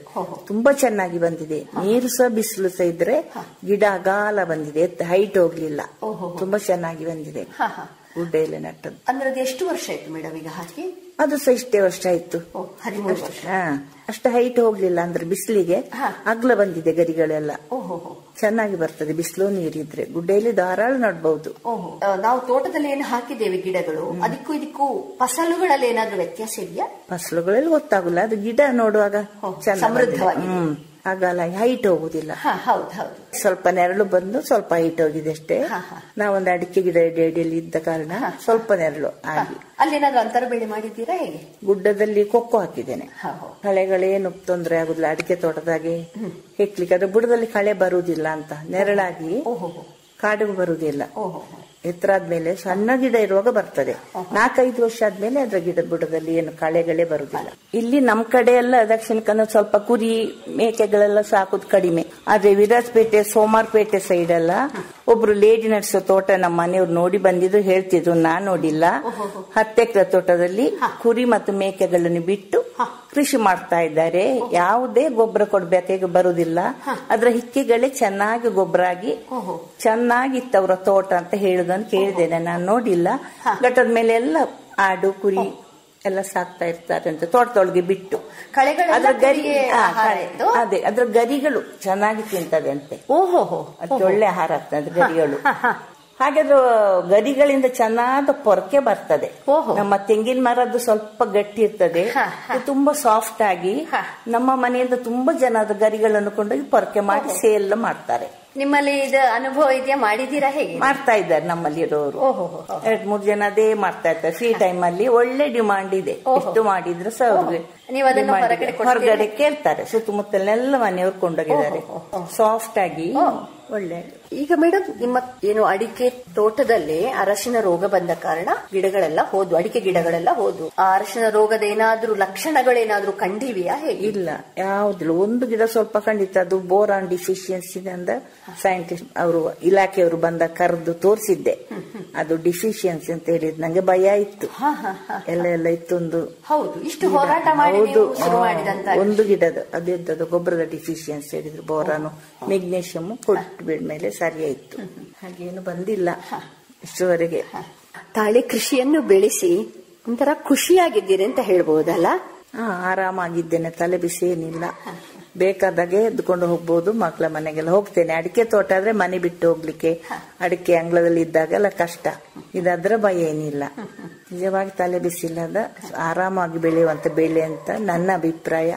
ಇಷ್ಟು ವರ್ಷದ ಅನುಭವ ನಾ ಹೇಳ್ತಾ ಇದ್ದೇನೆ. ಅನೇಕರು ಬಂದು ನೋಡ್ಕೊಂಡು ಹೋಗಿದ್ದಾರೆ. ನನಗದೊಂದು ಸಂತೋಷ. ನಮ್ಮನ್ನು ನೋಡಿ ಅನೇಕರು ತಾಳೆ ಕೃಷಿ ಸಹ ಹಾಕಿದ್ದಾರೆ. ಚೆನ್ನಾಗಿ ಅವರ ತೋಟ ಸಹ ಇದೆ ಈಗ. ಮೇಡಮ್, ಅಲ್ಲಿಗ ನೀವಾಗ 3F ಕಂಪನಿ ಅಂತ ಹೇಳಿದ್ರಿ, ಅದರ ಬಗ್ಗೆ ಸ್ವಲ್ಪ ಮಾಹಿತಿ ಕೊಡಬಹುದಾ? ಅದೇ, ಅದು ತಾಳೆ ಕೃಷಿಯನ್ನೇ ಅದರೊಂದು ಕಂಪನಿಯೊಟ್ಟಿಗೆ ಒಬ್ರು ರೈತರು, ಸರ್ಕಾರಿ ಅಧಿಕಾರಿಗಳು ಮತ್ತೆ ನಮ್ಮ ಸಂಘ ಸೇರಿ ಒಪ್ಪಂದ ಮಾಡಿಕೊಳ್ತಾರೆ. ಅದು 3F ಕಂಪನಿಗೆ ಒಪ್ಪಂದ ಮಾಡಿದ್ದು. 3F ಕಂಪನಿಯವರು ಸುಮಾರು 13 ಜಿಲ್ಲೆಗಳಲ್ಲಿ ಕಾರ್ಯನಿರ್ವಹಿಸ್ತಿದೆ. ನಮ್ಮ ತಾಲೂಕಿದ್ದೆಲ್ಲ ಅಲ್ಲಿಗೆ ಹೋಗುದು ಸರ್ಕಾರಿ ಸಂಘದ್ದು. ಅವರು ಗಿಡ ನಟ್ಟು ಕೊಡ್ತಾರೆ. ಗಿಡವನ್ನು ನಮ್ಗೆ ಎಷ್ಟು ಬೇಕು ಅಂತ ಅವರು ಲಾರಿಯಲ್ಲಿ ಕಳಿಸಿಕೊಡ್ತಾರೆ. ಆ ಜಾಗಕ್ಕೂ ಫ್ರೀ ಆಗಿ ತಲುಪಿಸ್ತಾರೆ, ನರ್ಸರಿ ಮಾಡಿ. ಮತ್ತೆ ಫೀಲ್ಡ್ ಆಫೀಸರ್ಸ್, ಪ್ರತಿ ತಾಲೂಕಿಗೆ ಒಬ್ರೊಬ್ರು ಫೀಲ್ಡ್ ಆಫೀಸರ್ಸ್ ಮಾಡ್ತಾರೆ. ಅವರು ಬಂದು ಎಲ್ಲ ಮಾಹಿತಿ ಕೊಟ್ಟು ಹೀಗೆ ನಡೆದು ಜಾಗ ನೋಡಿ ಯಾವ ಶೇಪಲ್ಲಿ ತ್ರಿಕೋನ ಆಕೃತಿಯಲ್ಲಿ ಹೀಗೆ ನಡಬೇಕು, ಗೊಬ್ಬರ ಹಾಕುದು, ಹೀಗೆ ಎಲ್ಲ ಮಾಹಿತಿ ಕೊಡ್ತಾರೆ. ಮತ್ತೆ ಗಿಡ ದೊಡ್ಡದಾಗಿ ತಿಂಗಳು ಆ ಪ್ಲಾಟ್ ವಿಸಿಟ್ ಮಾಡ್ಬೇಕು. ಅವರು ವಿಸಿಟ್ ಮಾಡಿ ಫೋಟೋ ತೆಗೆದು ಅವರಿಗೆ ಟ್ಯಾಬ್ ಕೊಡ್ತಾರೆ. ಅದರ ಮೂಲಕ ಕಂಪನಿಗೆ ಕಳಿಸ್ಬೇಕು. ನಾವೇನು ಹಣ ಕೊಡ್ಲಿಕ್ಕಿಲ್ಲ.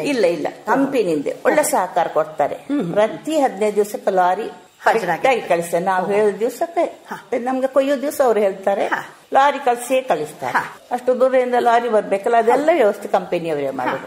ಒಳ್ಳೆ ರೀತಿಯಲ್ಲಿ ಸಹಕಾರ ಇದೆ. ಮೇಡಮ್, ಈಗ ಮೊದಲ ಬಾರಿಗೆ ಯಾರಿಗಾದ್ರೂ ಉತ್ಸಾಹ ಬಂದು ಪಾಮ್ ಕೃಷಿ ಮಾಡಬೇಕು, ತಾಳಿ ಕೃಷಿ ಮಾಡಬೇಕು ಅಂತ ಇದ್ರೆ ಯಾರನ್ನು ಸಂಪರ್ಕಿಸಬೇಕು? ನಮ್ಮ ತಾಲೂಕಲ್ಲಿ ನನ್ನನ್ನು ಕೇಳಬಹುದು.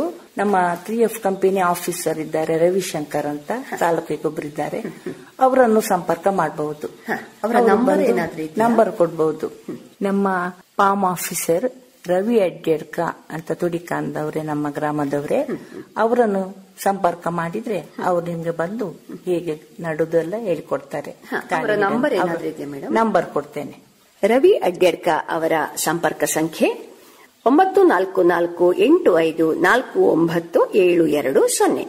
ಈ ಸಂಖ್ಯೆಯು ರವಿ ಅಡ್ಗೇಡ್ಕ ಅನ್ನುವರು ಸುಳ್ಯ ತಾಲೂಕಿನ ಪಾಮ್ ಆಫೀಸರ್ ಆಗಿದ್ದಾರೆ. ಹೆಚ್ಚಿನ ಮಾಹಿತಿಗಳು ಬೇಕಿದ್ದಲ್ಲಿ ಇವರಿಂದ ಪಡೆಯಬಹುದು.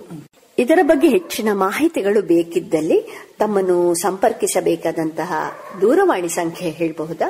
9487258806. ತಾಳಿ ಕೃಷಿ ಅಥವಾ ಪಾಮ್ ಕೃಷಿಯ ಬಗ್ಗೆ ಹೆಚ್ಚಿನ ಮಾಹಿತಿಗಳು ಬೇಕಿದ್ದಲ್ಲಿ ಶ್ರೀಮತಿ ಪ್ರೇಮಾ ವಸಂತ್ ಇವರನ್ನು ಸಂಪರ್ಕಿಸಬಹುದು. ಅವರ ದೂರವಾಣಿ ಸಂಖ್ಯೆ 9448725806. ಮೇಡಮ್, ಇದುವರೆಗೆ ಬಹಳಷ್ಟು ಮಾಹಿತಿಗಳನ್ನು ನೀವು ಕೊಟ್ರಿ. ಬಹುಶಃ ಈ ಸಂದರ್ಶನವು ಹಲವು ಜನರಿಗೆ ಪಾಮ್ ಕೃಷಿ ಅಥವಾ ತಾಳಿ ಕೃಷಿಯನ್ನು ಮಾಡಲಿಕ್ಕೆ ಪ್ರೇರಣೆ ಒದಗಿಸಬಹುದು ಎಂಬುದು ನಮ್ಮ ನಂಬಿಕೆ. ಇದುವರೆಗೆ ನಮ್ಮ ಜೊತೆ ಮಾತನಾಡಿದಕ್ಕೆ ತುಂಬಾ ಹೃದಯದ ಧನ್ಯವಾದಗಳು. ಧನ್ಯವಾದಗಳು. ಇದುವರೆಗೆ ತಾಳಿ ಕೃಷಿ ಅಥವಾ ಪಾಮ್ ಬೆಳೆ ಇದರ ಬಗ್ಗೆ ಪ್ರೇಮಾ ವಸಂತ್ ತೋಡಿಕ್ಕಾನ ಇವರೊಂದಿಗಿನ ಸಂದರ್ಶನ ಕೇಳಿದ್ದೀರಿ.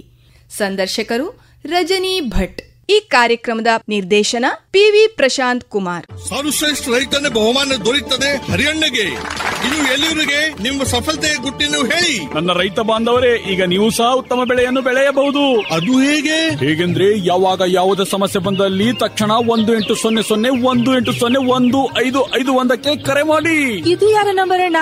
ರೈತರ ಕಾಲ್ ಸೆಂಟರ್ದು. ಇಲ್ಲಿ ಕೃಷಿಯ ಎಲ್ಲಾ ಸಮಸ್ಯೆಗಳಿಗೆ ವಿಶೇಷಜ್ಞರು ಉತ್ತರ ಹೇಳ್ತಾರೆ. ಅಲ್ಲಣ್ಣ, ವಿಶೇಷಜ್ಞರು ಅಲ್ಲಿ ಯಾವಾಗೂ ಕೂತಿರ್ತಾರೇನು? ಕೂತಿರ್ತಾರಣ್ಣ. ವರ್ಷದ 365 ದಿನಾಲೂ ಸಿಗ್ತಾರೆ. ಅದು ಸಹ ಬೆಳಗಿನ ಜಾವ 6ರಿಂದ ರಾತ್ರಿ 10 ಗಂಟೆವರೆಗೂ.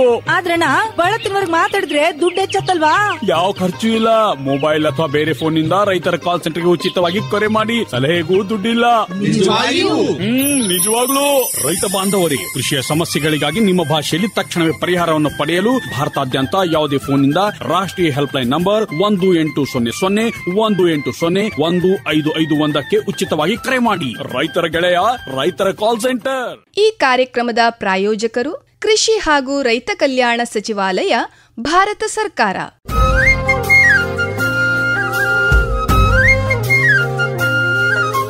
ಕಿಸಾನ್ ವಾಣಿ, ಕಿಸಾನ್ ವಾಣಿ, ಜೈ ಕಿಸಾನ್, ಜೈ ಕಿಸಾನ್, ಜೈ ಕಿಸಾನ್, ಕಿಸಾನ್ ವಾಣಿ.